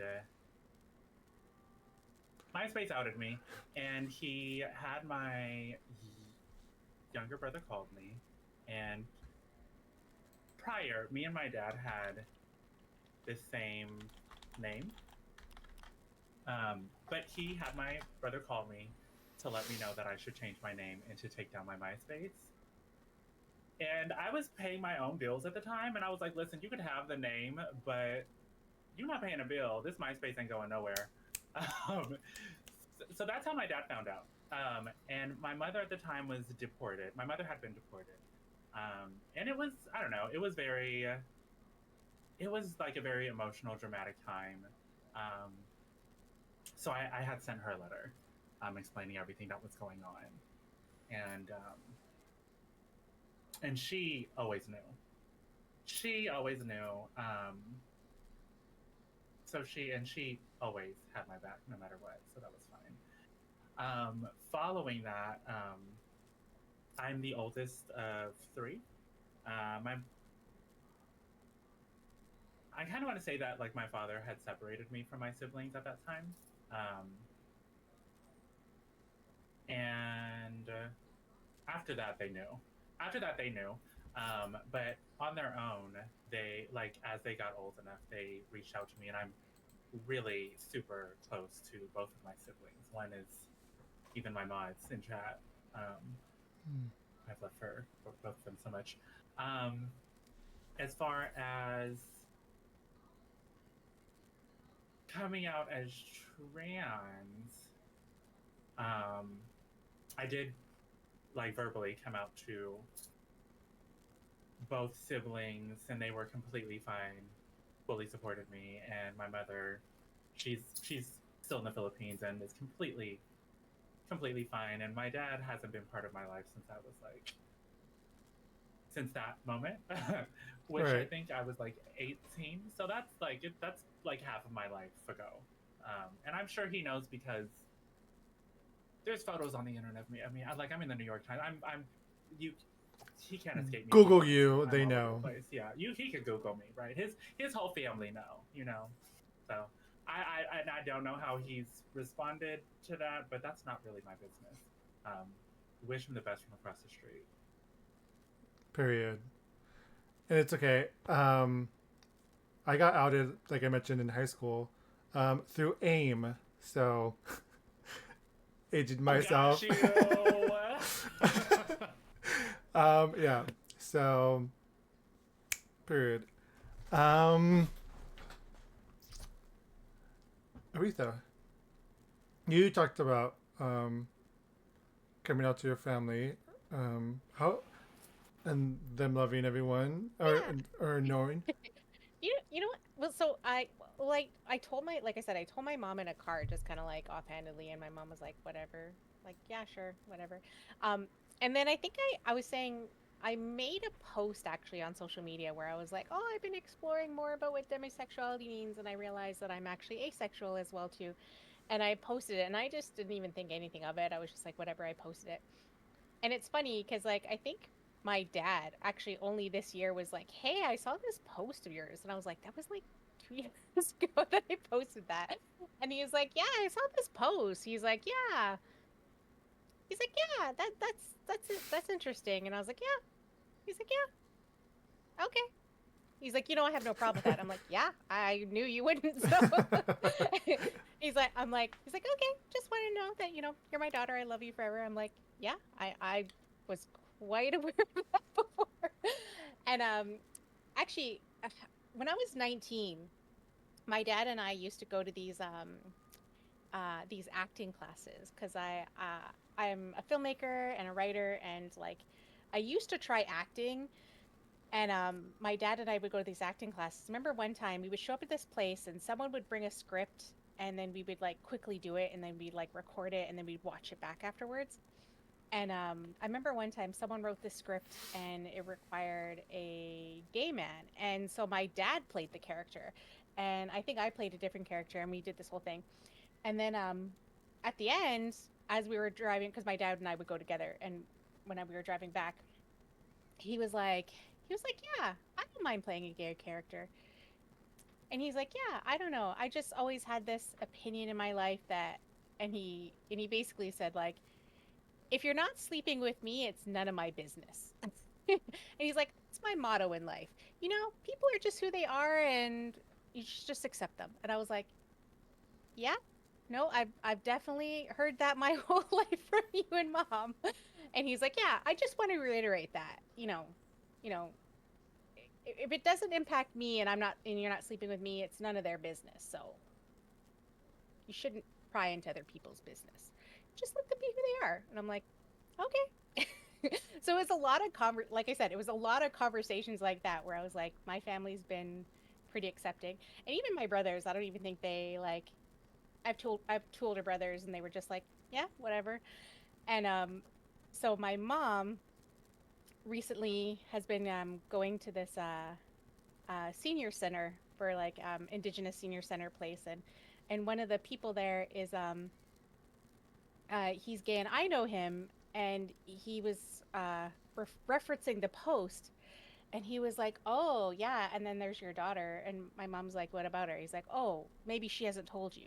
And she was like, what are you talking about? And he's like, oh, well, I'll let her tell you. And then I was like so confused because my mom came home and was like, what is he talking about? And I'm like, I don't know. And I'm like, I think he's probably referring to the post where I said I was asexual and demisexual, but we had a whole conversation about it. I was like, that's what he's talking about? She's like, why was he being so cryptic about it? I'm like, I don't know. And I was like, maybe he just thought that that you were going to be like, oh, you don't know. She didn't tell you. And I'm like, and then my mom actually got really mad. She's like, why would he assume that? Why would she assume that I'm not the mother that she can tell anything to? And I'm like, I don't know, Mom. She's like, well, now I'm angry at him. And I'm like, well, you tell him that then. But yeah, it was just funny. Now, Weeb, oh, sorry, go on. Yeah. No, that's it. Oh. Weeb, you wanted to mention something else? Yes, and I have to mention it because my mom will choke me, quite literally speaking. But yeah, I didn't mention my mom, and yeah, she deserves a big shout out because my mom's been my like fiercest warrior and champion, like, and that's probably why a lot of the reason why I got no pushback from my mom's side of the family. Like, I'm pretty sure she threatened them. I wouldn't put it past the woman at all, because my mom's taken like literally any coming out that I've given that was like. It's kind of like, oh, another one. She's like, okay, like, cool. Next. She's always like, it's always something. It's always like some sort of like, I kind of always make it more than it needs to be, and I just end up just telling her, like when I was, I came out as non-binary, and then I started getting my nails done. My mom, she didn't bat an eye. She was just like, cool, let's go get our nails done together. And I was like, oh, okay, cool, slay. And like there was a little stress behind it in my head, but I think that's like all as queer people kind of work our brains into like this like, we do acrobatics in our brains about like what we perceive other people are going to say about things. And my mom and I like, and for me it's like my mom's never given off that she would ever like not support literally anything that I decide to do. But like, yeah, my mom's literally always been, because she's always been a single parent, because my father and I have two younger brothers, and we have different fathers. My two brothers share a father, and I have a different one. And so both of our fathers have never had any like input on our upbringing. It's always been my mom. And so like big shout out to single moms who like make it happen and make it work, because like my mom did like worked 2-3 jobs. She did literally everything possible, and like to think of some of the stuff that I was able to experience that my mom paid for, like in grade school. Like I remember there was this 8th grade, like it was like an extracurricular like field trip. It was to Washington DC, and we were gonna like go tour things and go to hotels and Washington's house and stuff like that. And that place, honey, George Washington. But anyways, yeah, but my mom's literally like fiercest warrior, biggest champion. She's always done anything that she needed to support me, and financially, mentally. And like me and her don't speak on a regular basis, and me and her, like when we do talk on the phone, we mention this. She was like, yeah, we don't talk on the phone a lot, but it's because like we're both very like introspective and very quiet people as individuals. And so like, you know, my mom's known that like if I had something that was pressing and that was that major, you know, I would reach out. But other than that, it's like me and my mom are, you know, we're on two different, like I always say like me and my mom are on two separate identical wavelengths. Like she's over here, but we're still like vibing on the same thing, because like at any point that I have anything to tell my mom, she's always there for me financially. Like I've been out, even recently been out of like situations with my money. My mom's literally the first person to be like, why didn't you ask me this fucking months ago, stupid?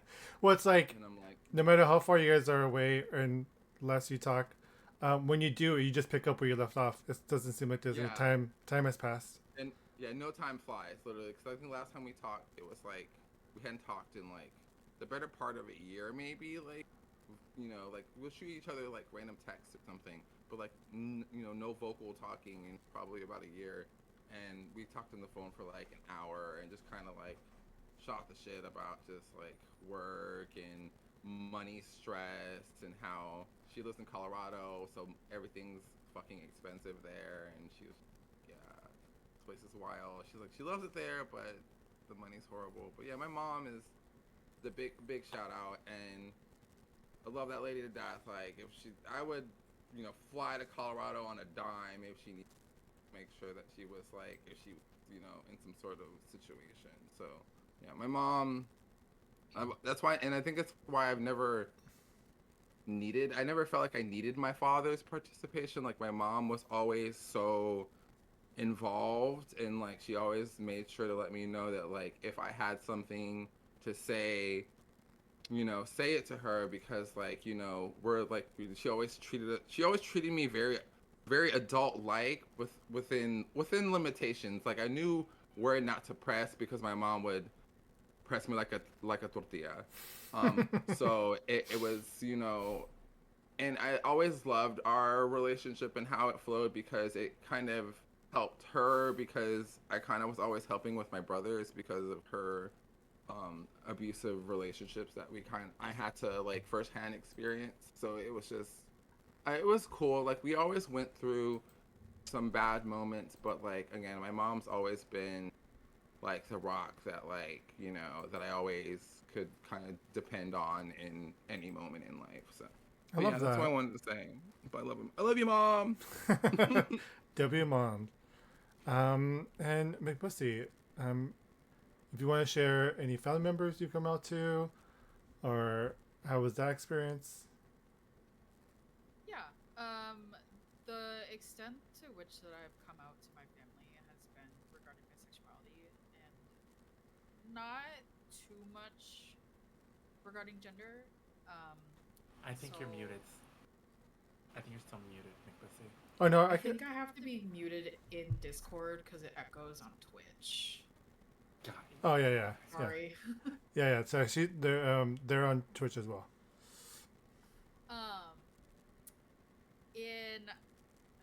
I don't even remember when it was. I think I brought it up to my parents about my sexuality sophomore year of high school. And it was very much so a moment of like, I'm not really sure. And so my parents were like, go back and tell people, like, never mind, because you're not sure. And I was like, I just told them, like, yeah, sure, whatever, just to get them off my back. I didn't do any of that, though. And we literally did not address it once until, like, freshman year of college. And even that, it was just very minimal conversation about it, because I think they didn't know how to go about it. And I wasn't about to teach them how to do it. So it just was a very hush-hush topic until I think actually like a year ago on New Year's, where my mom and I just had this ginormous fight. And she's basically was like, you're kind of a bitch when you're at home. And I was like, okay, well, how do you think I feel coming home to a space where it was not positive for me? And most of that is because of you and like dad and the environment you guys created and blah, blah, blah. So my brothers, I have two older brothers. We're all 5 years apart, so my oldest is 10 years older than me. They have never had a problem with it, and I'm pretty sure my oldest brother probably had some sort of idea, but they literally have never had a problem with my sexuality. And my brother that one of them actually lives near me, just a few blocks away in the city, and I was he got engaged 2 years ago, and I had become very close with his, at the time, girlfriend, fiance, and I was being involved with a lot of the planning stuff. And I, asked my future sister-in-law, can I, like, when I get introduced to like people for like your bachelorette party, can I use a different name? Because my legal name is like very feminine, and it's also like related to religion, and I'm not a fan of that. So they were like, yeah, I don't care. It was just a really nice thing, just kind of like coming out to my best friend. They were just like, yeah, who cares? They're also not much older than me, which I think also helps. But that was really kind of like getting my foot in the door of having that conversation regarding not identifying as a cis woman with my brothers. And I haven't really brought it up since. I think they probably have an idea, but it'll come when it happens. I'm not too worried about having that conversation yet. The biggest one is out of the way, which is the first one of even coming out in general, and they know them knowing I'm queer, so most of the work is done. But the work, like I said, coming out is always a process. One never just comes out once. It is a multiple times in your lifetime you'll be coming out. I'll share a little bit about my coming out story. The funny thing is, this is the background story before I came out.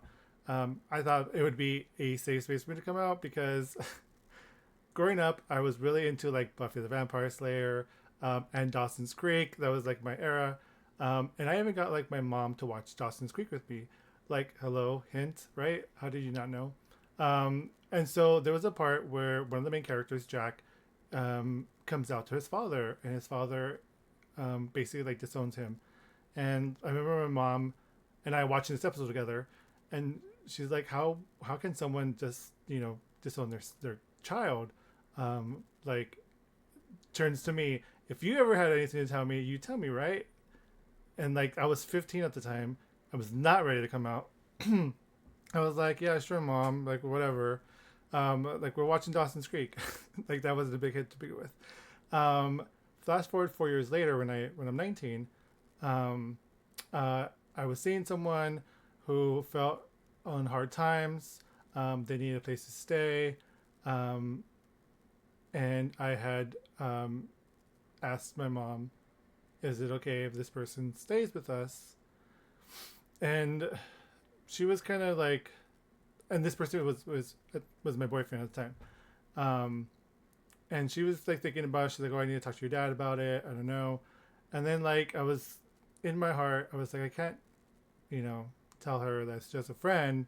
I should probably be honest, because flash forward or rewind, the whole Dawson's Creek situation, a moment happened, flash forward in my head.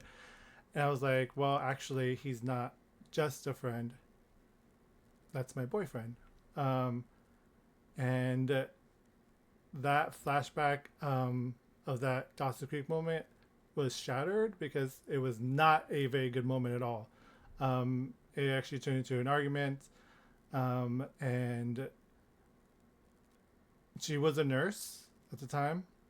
She's retired now, but she was a nurse.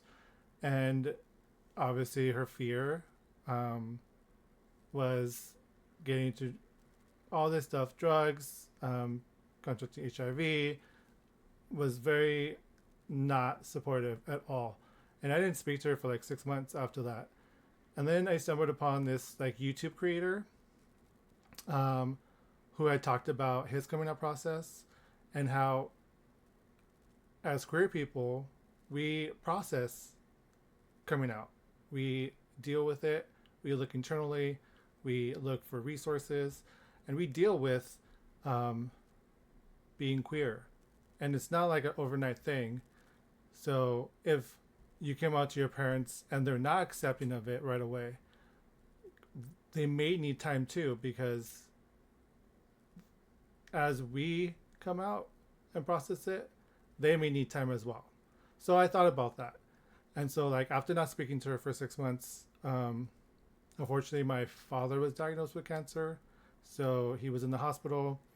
I saw my mom there. I saw my dad there. I hadn't come out to my dad yet either, because he was very traditional as well, very machismo, very Latino, very anti-gay at the time. And so when my dad was sick, my mother started to come around, because she obviously knew like my dad was probably not going to be around for long. So we made amends. And then when Prop 8 happened in California, all her friends were like going to vote yes on Prop 8. And she like was no on Prop 8. And she was like arguing with all her friends about it, because obviously she had a gay son. And then she started to be more comfortable. She would make jokes. Like I remember we were in a parking lot of Target or something, and I was like, "Oh, that's a cute dog." And it was like a little dog, and the guy was holding it, and she's like, "Are you looking at the dog or you looking at the guy?"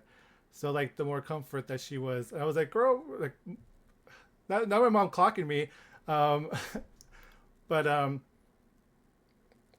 eventually she came around, luckily. My dad, on the other hand, sadly I didn't come out to him until like the last week of his life, where he was already in the hospital.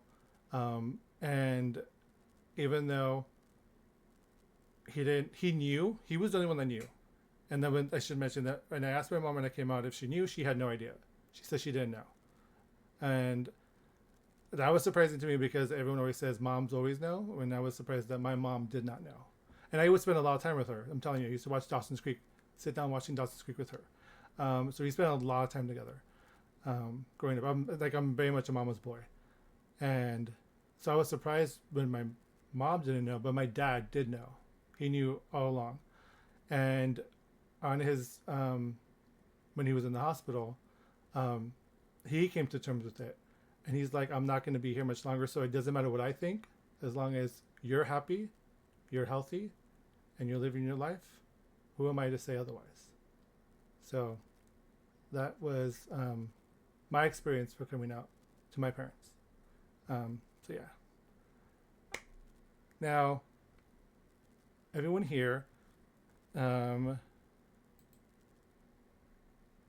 what you know now, coming out, being your authentic self, what advice would you give yourself about being out to your younger self? What advice would you give to anyone who is questioning, who is afraid of coming out? Let us know, like, your thoughts and what advice you would give, basically. SharkBoySwims? Advice that I would probably give myself is no matter how hard it is coming out or how hard the transition was going to be, that in the end, it's going to be okay because you're going to be much happier. It's going to be worth all the struggle and all the hardships, and it's going to be worth everybody kind of like all the hate and all that stuff that you had to go through. So that would probably be the advice that I would have for myself. And for anybody who is, what was the other part of the question? I'm sorry. Who's scared of coming out or questioning? What advice would you give them? Oh, for anybody else who's scared or questioning coming out, I would say, don't come out until you are ready. Like, you don't owe anybody the explanation of coming out, whether it be, you know, a family member that you're scared of, or like a parent or anybody. Like, if you think you have to come out to everybody, you don't owe anybody that explanation. And to not be scared, come out at your own time. Take all the time that you need for that, and like make sure that you're ready and it's time for you, and that you're doing it when you are comfortable and ready to take that step. Aries to Fairies, what advice would you give yourself, to your younger self, and what advice would you give to anyone who may be questioning or scared to come out? The advice I'd give to my younger self is stop being scared to make the decisions to talk to people sooner, because in retrospect, even though I did have such a crazy relationship with all of my family, if I was just more forthcoming with the people that I knew that supported me, now it would have so much headaches would have probably been circumvented. But again, retrospect is 2020, or hindsight, not retrospect. You know what I mean?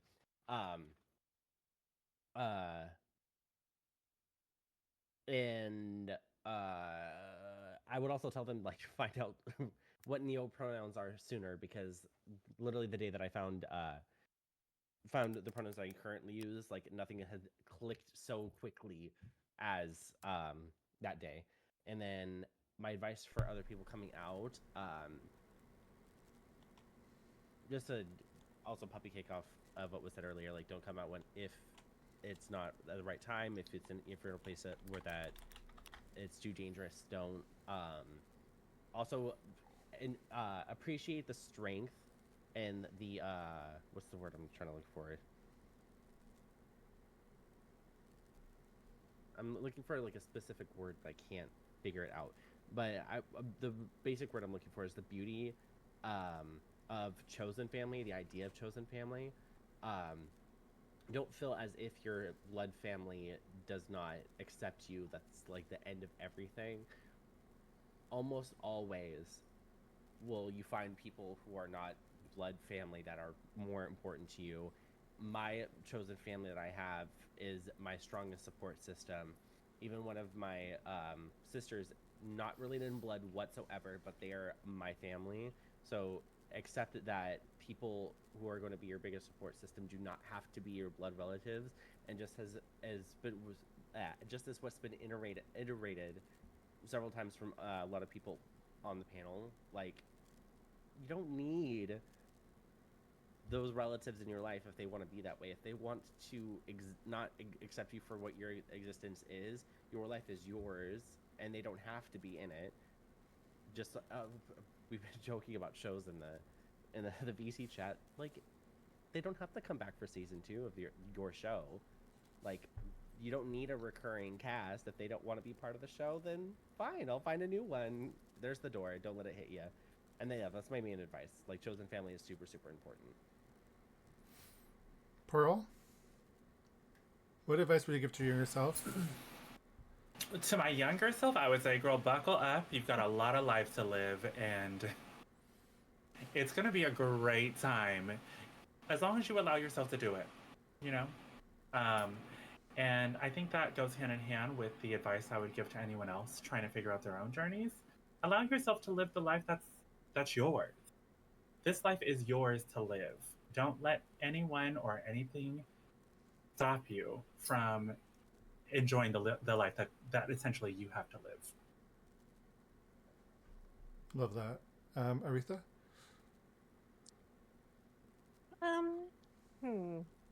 Let's see.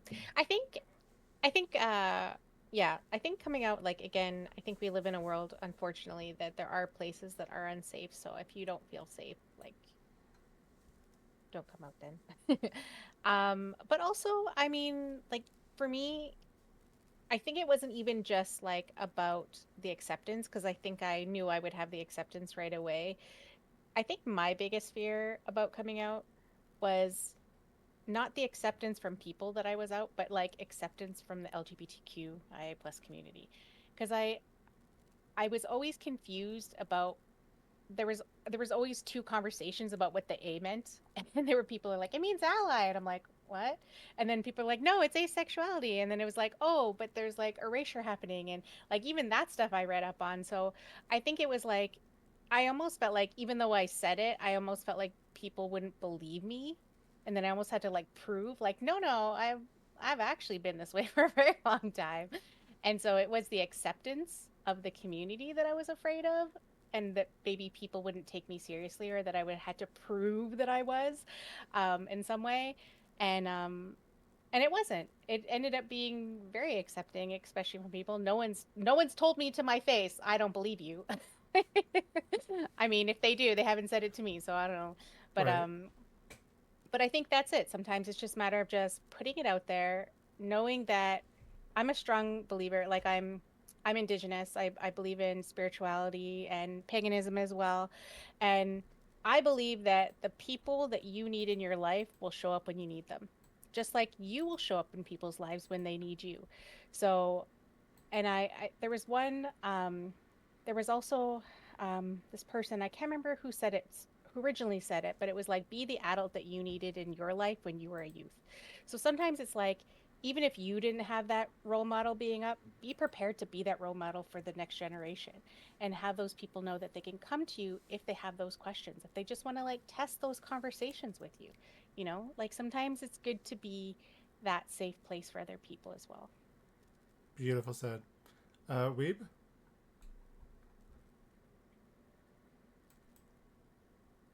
Oh. Okay. Sorry. It's okay.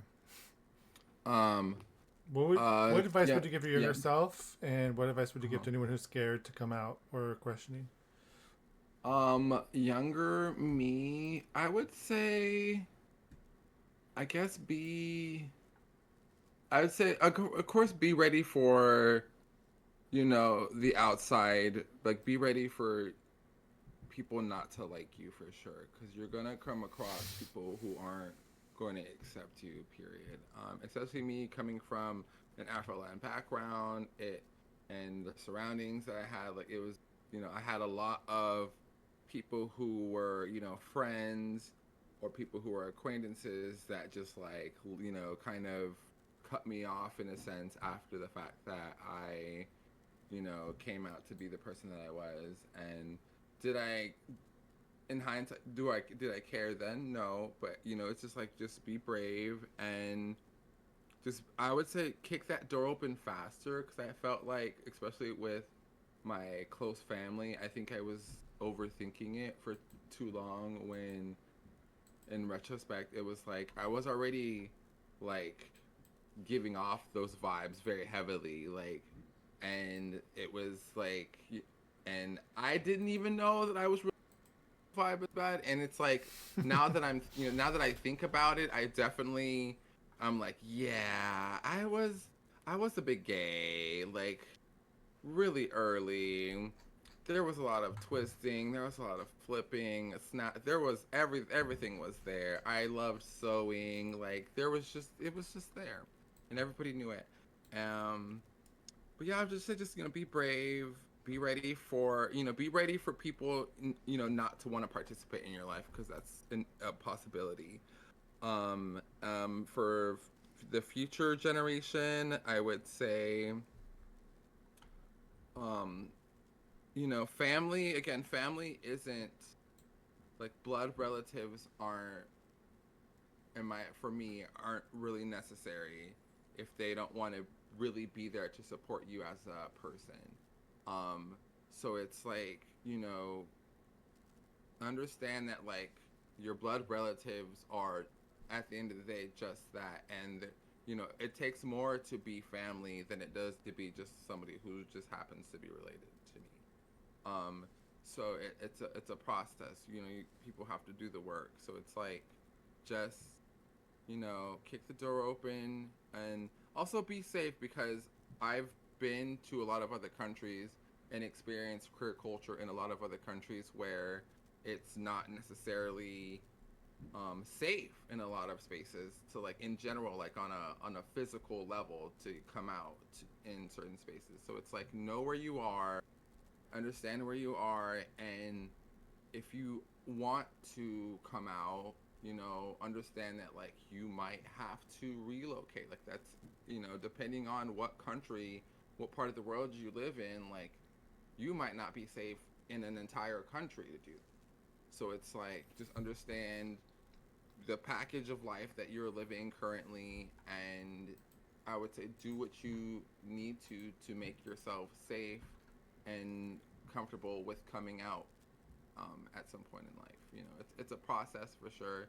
We have really fortunate anybody who lives in the United States, because sure, the sense of impending, like, literal physical danger can be a circumstance depending on what part of rural America that you live in, but, like, also it's like, you got to do it for you, or else, like, you're just going to kind of wallow in a place where you're not going to be happy, and ultimately for me, it's like, I just want to live my life to just be genuinely happy, and to just be able to experience my life how I want to feel, experience it, and with my friends and family who I share that with, who also want to welcome me and support me.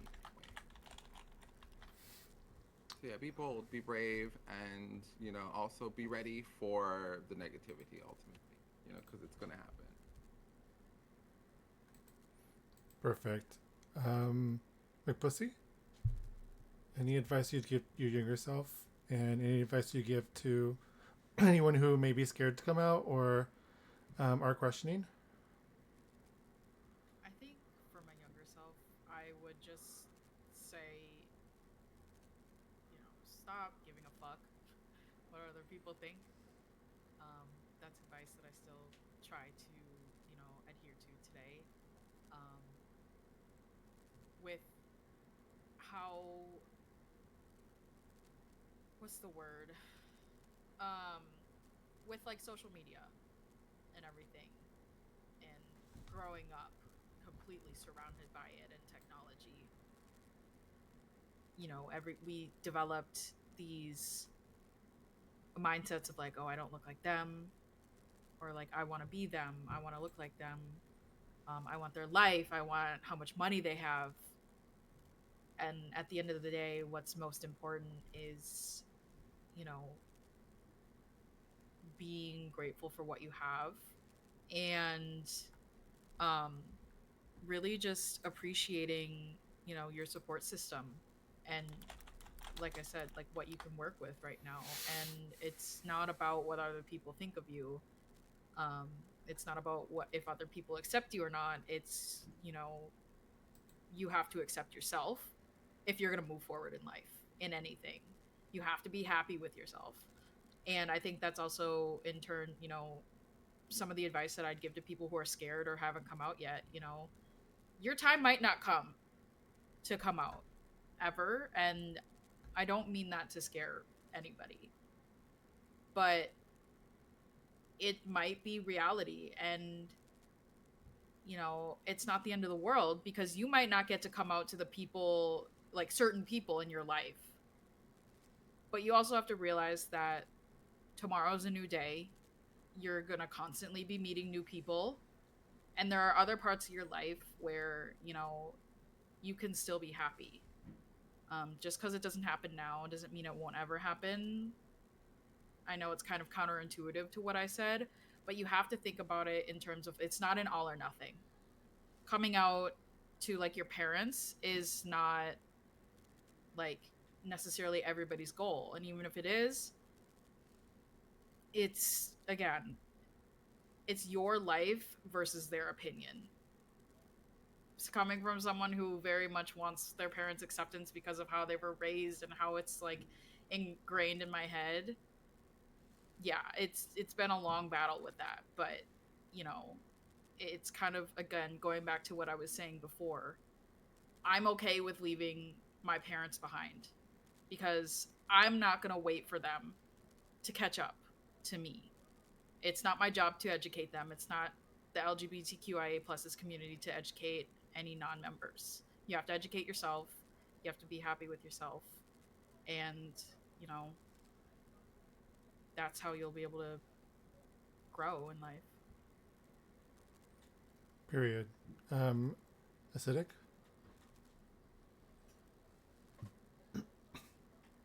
There's so much I could say to my younger self. It's so hard to pick one. And I really like I think Aretha brought it up earlier, the be the adult that your self needed when you were younger. And I think that's kind of what I modeled, you know, my adult self into. I wanted to be that strong support system for anybody that was questioning, or any other bi person that might, you know, be going through the same things I might have gone through when I was younger. And I mean, to my younger self, I would just say keep being weird, keep being you. Like, people are going to try to shun you and bully you for being weird, but at the end of the day, you living your life authentically the way that you are makes you you. That's your light. That's your light to shine on everybody else. And if they don't like it, oh well, that's just less light for them, I guess. That's not your problem. But the other thing I would say is that you're going to catch a lot of flack from heterosexual people as well as from gay people for either not being too straight enough or not being gay enough. You are enough. It's okay. You'll always be enough. There's not a bar, a limit, or anything. You'll always be enough. It's okay. Just love yourself. Just love you. Be authentically you. Don't be afraid anymore. Amazing. Something I would share with my younger self is, like SharkBoySwims says, don't rush it. There's no rush to come out. But also, like, understanding if your time is not now, that does not make you any less of the LGBTQIA+ community. Just because you haven't verbalized it to anyone but yourself, this is still your community. And you are valid. You matter. Just because this isn't your time now, you take as much time as you need. But the community is here whenever you're ready. And don't be afraid, because you'll find out that you will find a community that accepts you for you. And that's why I love Twitch. And Twitch brought all of us together. We found community here. And being anyone who's questioning and anyone who's scared to come out, finding a community is very helpful. And definitely, like others have said, family does not equal blood. Chosen family is just as beautiful as your relatives, and you're not alone. I think that's probably the most important thing, is because we've all been there. We've all have come out We've all been hiding. We've all stayed in the closet. We've all done this. So you're not alone when it comes to that. So never feel like you're alone. Now that you're out, what, let's say in a few sentences, a word or a sentence is up to you. What is the best thing, best part of being out? Let's see. Acidic, I'll go with you, since you were last time.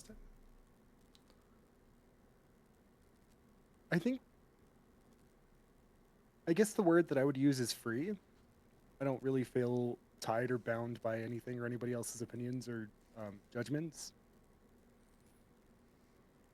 That's beautiful. Pearl? I'm gonna say a couple of sentences because I don't know if I could just say one word. One, I'm gonna echo, yeah, absolutely free. Being free is wonderful in that aspect of being able to be who I am. Additionally, also tagging on to what Aretha said prior, I get to be the person that I needed to be when I was younger. That I get to be the person that I needed when I was younger, and knowing that is worth so much more than anyone can give me. Yeah. SharkBoySwims? I hate to bounce off the same word, but definitely being free and being myself is probably the best feeling since being out, and also not having to hide, like not having to just hold it all in. I can just be open with whoever I want, and I can be happy being myself. Weeb?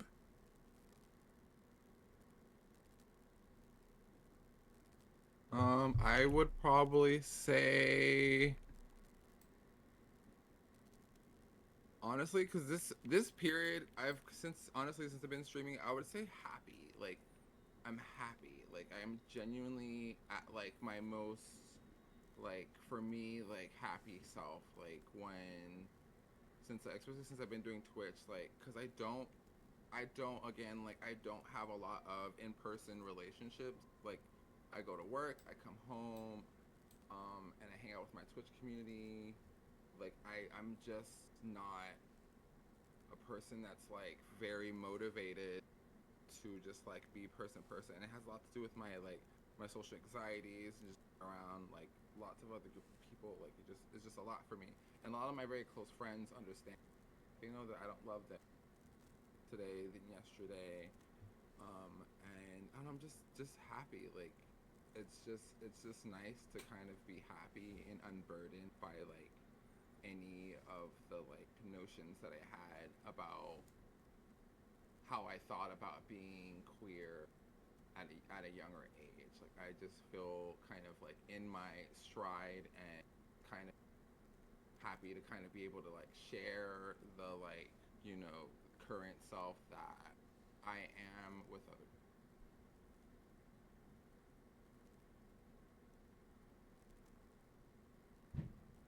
Oh. Yeah. Thank you. Aretha? I would have to say acceptance and understanding. Because I think once I like accepted it and again like said it out loud, it literally gave me the language to describe what I was trying to say this whole time. Because I was saying it the whole time, I just didn't know that that's what I was saying. So it's almost like learning a whole different language where I now have the words to say what I've been trying to say this whole time. And I find that because of that, it's given me the acceptance of like, oh, I could stop trying to fit into this thing that I kept trying to fit in. And I kept thinking that something was wrong with me, and there wasn't something wrong with me. I just didn't know what I was trying to be something that I wasn't. And now I'm trying to be what I am. Great. Mcbxssy? I would probably say relieved. You know, it ties into, you know, what everybody else has said. And it's just so nice, you know, having that weight lifted off your shoulder and being able to be who I am and love who I want and, you know, present as what suits me. Aries?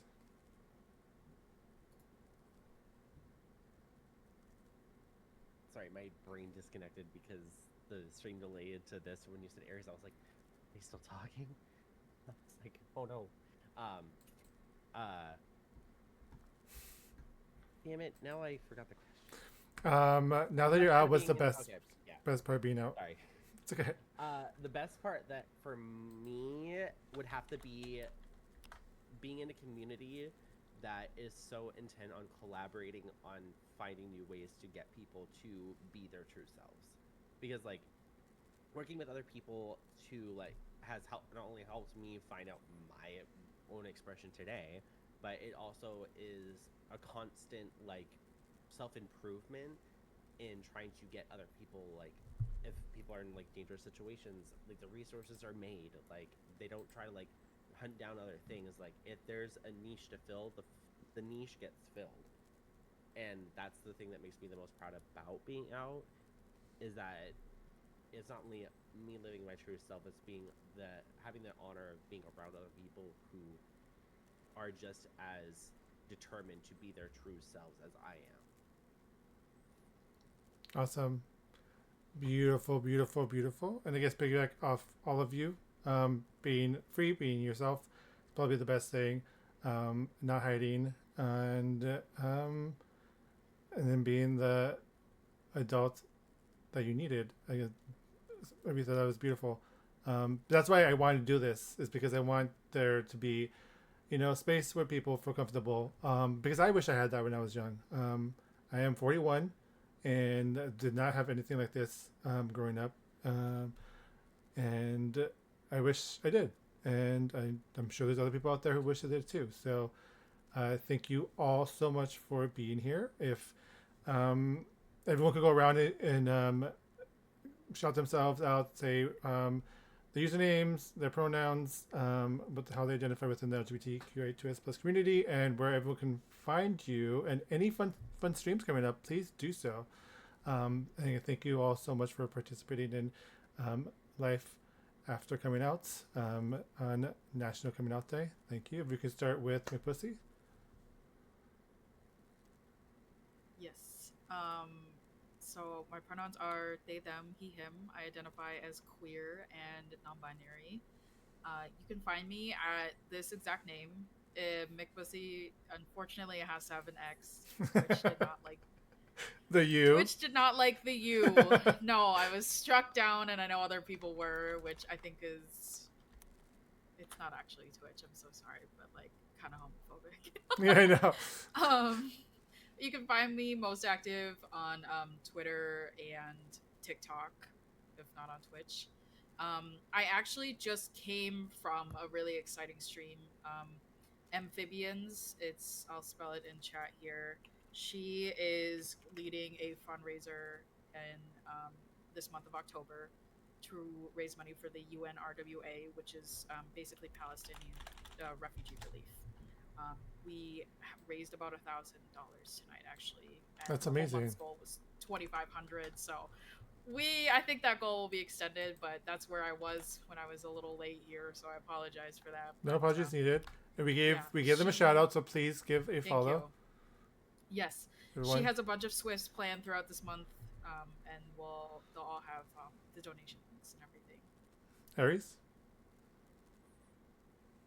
Oh, I have to mute the tab again so I don't short circuit my brain.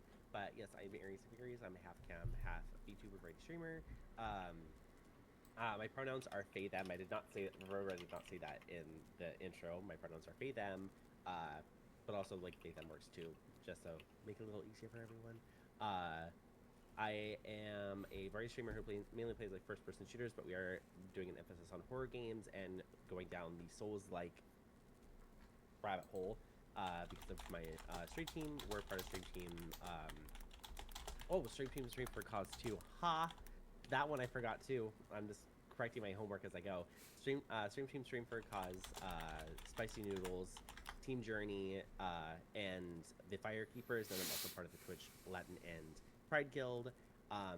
Any exciting streams? Actually, after this one, I'm going to be doing an overnight mortuary assistant stream, and I'm a big chicken, so that's going to go as well as anyone would hope. So if you like seeing people sweating while hovering over dead bodies, come check me out. And then at the end of the month, at an undetermined time, because I have to make sure that I get the day off, I will be doing my own personal charity stream with Stream for a Cause for their October events. And it's also your streamiversary. Just throwing that out It's there. also my streamiversary. Yeah, I'll do that last week. I'll just have amnesia until the last week of October. Acidic? Hi, I'm Acidic. You guys can call me Acid or Alien or anything you want, really. Anything is chill. I am on pretty much everything under AcidikAlien. I'm active on TikTok pretty much every day. I have new posts coming out every day. They're kind of funny. They're kind of not. I am the bisexual streamer over on Team Journey. I'm also Hispanic Witch as well. And that's me. That's me. Love that. Any exciting streams coming up? I'm playing my second Zelda game ever next week, Tears of the Kingdom. I just finished up my first Zelda game, Breath of the Wild, so I'm excited to blow myself up more in Tears of the Kingdom. It's gonna be bad. Pearl? Hi, beauties. I'm PearlTeese, but you can call me Pearl. I use she, her pronouns. I'm part of Teamwork, and I'm one of the ambassadors in the Gaming Mag program org. You can find me anything on all socials at PearlTeese, and that's TEESE, no porno. Okay. Additionally, as far as special streams, you can. I'm typically on. I'm typically live Friday through Tuesday, starting 5 p.m. PST. However, tomorrow we have a special collab stream with 12 other of your Twitch favorites, playing a little Civ competition tomorrow, starting at, I believe, noon tomorrow, 12 p.m. PDT. So we will be on a little early tomorrow, and additionally on Sunday, every month in the jewelry box, I have something called Diamonds and Pearl. What that is, it is my personal love letter to the community in a special stream where I pick someone within my community, and they are the Diamond of the season. During this stream, I interview this season Diamond, so chat kind of gets to know them a little deeper. So we have Diamonds and Pearl on Sunday, featuring Diamond of the Season DeVogler, who is also part of the Rising Star class with me and Aretha. On Gaming Mag. So come check us out Sunday at 5 p.m. PDT over in the jewelry box at PearlTeese. Yeah, and that's it for me. Ooh, I love DeVogler. They're also part of Team Journey. So I love them. SharkBoySwims? Hi guys, I'm SharkBoySwims, or you can call me Caleb. I identify as a trans man, and I use he, him pronouns. And the upcoming streams that I probably have are going to be a charity stream for National Suicide Prevention Awareness. I really strive towards mental health over on my channel, so if any of that is in your realm, you can find that on SharkBoySwims, as well as I'm going to be coming up on my 2 years on Twitch, which is in December. So yeah, those are the upcoming things that I have. Weeb? WeebGuru, your friendly neighborhood non-binary writer stream here on Twitch. Do I have any special streams coming up? I'm gonna be doing something cute on Halloween. I don't know if it's exactly. I just have I'm just gonna do a costume moment, and we're doing lots of community games and lots of spooky things. And then I'll be streaming like pretty much right after I get off of here, to touch bases with the community and tell them about the panel and how cutesy it was. And then, but yeah, you can catch me on all social media under WeebGuru or WeebGuru TV I believe it's on Twitter. But yeah, I'll be doing, like, horror is big all this month, so I'm doing, like, DVD Today and some Doom. Ooh, love that. And Aretha? I am SimplyAretha. My pronouns are she, her. I am a member, well, I'm ace and demisexual. I'm a member of Four Directions, Oh my god, I forgot to say that. Team Technicolor, Women's Guild, Pride Guild, Nietzsche Clan, Gaming Mag Ambassador, and I was gonna say Chaos Theory. That's not it. Oh my god, I can't remember. It's something about Cozy Guardians. Not even there's not even a chaos in there. Yeah. I'm also actually, so my next stream.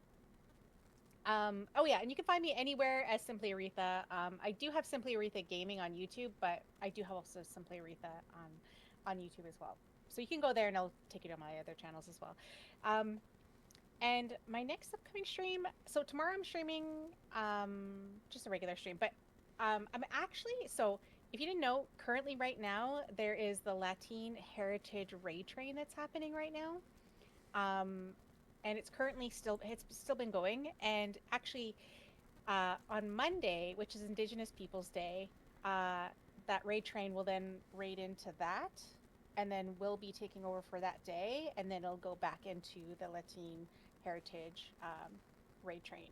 So I will be streaming on that day. So I was one of the people who was like, sure, I can, it's a day off, I could stream at 2 in the morning. So I'm basically streaming till like 2 to 5 my time. So cool. I was like, they were like, we need someone to take the spot. I'm like, okay, I'll take it. I can do it. So yeah, so I will be part of the raid train, but that's when it's part of the Indigenous Peoples raid train, when it goes into that. And then once the day ends, we'll go back into the Latin Heritage raid train. And me and my friends have decided to do a D&D Wednesday. So every Wednesday, we have been playing Baldur's Gate 3, and most of us have not played it before. I think the only person who's played has been my brother's been playing with us. He's actually finished the whole storyline. But we're all chaotic, as you can see even in my clip. I am horrible. If it can be broken, you're like, you can't break this. I'm like, watch me. That's my theory. It's like, you can't kill this plant. I'm like, watch me. And basically, we're just chaotic, and we just, it's just a lot of laughs. Thank you, thank you. I am TheFunkoBeard. You can call me Funko. I put the fun in Funko and the bear in beard. My pronouns are he, him. I am a Latin and Latinx, half Mexican, half Chilean, part of the Twitch Latin Guild. I am also an LGBTQIA2S+ streamer who occupies the G within our community, also part of the Twitch Pride Guild. I am an ambassador for Stream for a Cause. Stream for a Cause is an amazing organization and stream team that works with content creators and streamers to fundraise in order to provide grants to smaller nonprofits and grassroots initiatives around the world. We're currently on our Halloween campaign, Scream for a Cause. If you would like to take part, please visit streamforacause.org, or my DMs are open. Feel free to reach out. I am also a new member to Team Journey, along with Acidic and Aries here. And they're an amazing stream team that prides themselves on being inclusive and a safe space for LGBTQIA2S+ streamers here on Twitch. I want to thank my panelists. Thank you so much for being here. If you could do a quick, everyone on the panel, because now that Mcbxssy is here, I want to do another selfie. So everyone look at the camera, do your best pose, because I want to capture this moment. And I will release the VOD, but on Twitch, I have my VOD where you have to subscribe. I will post this on YouTube if I can as well, so everyone can watch it on YouTube. But okay, so everyone make you a cute pose. Okay, you guys can not pose anymore. Got it. Perfect. I will send it in the group chat. Thank you all so much. I love you all.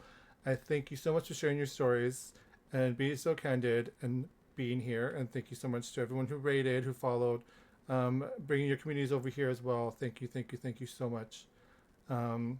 You all have a good night. I think we will just end here. And until next time, take care. Mwah. Bye. Bye.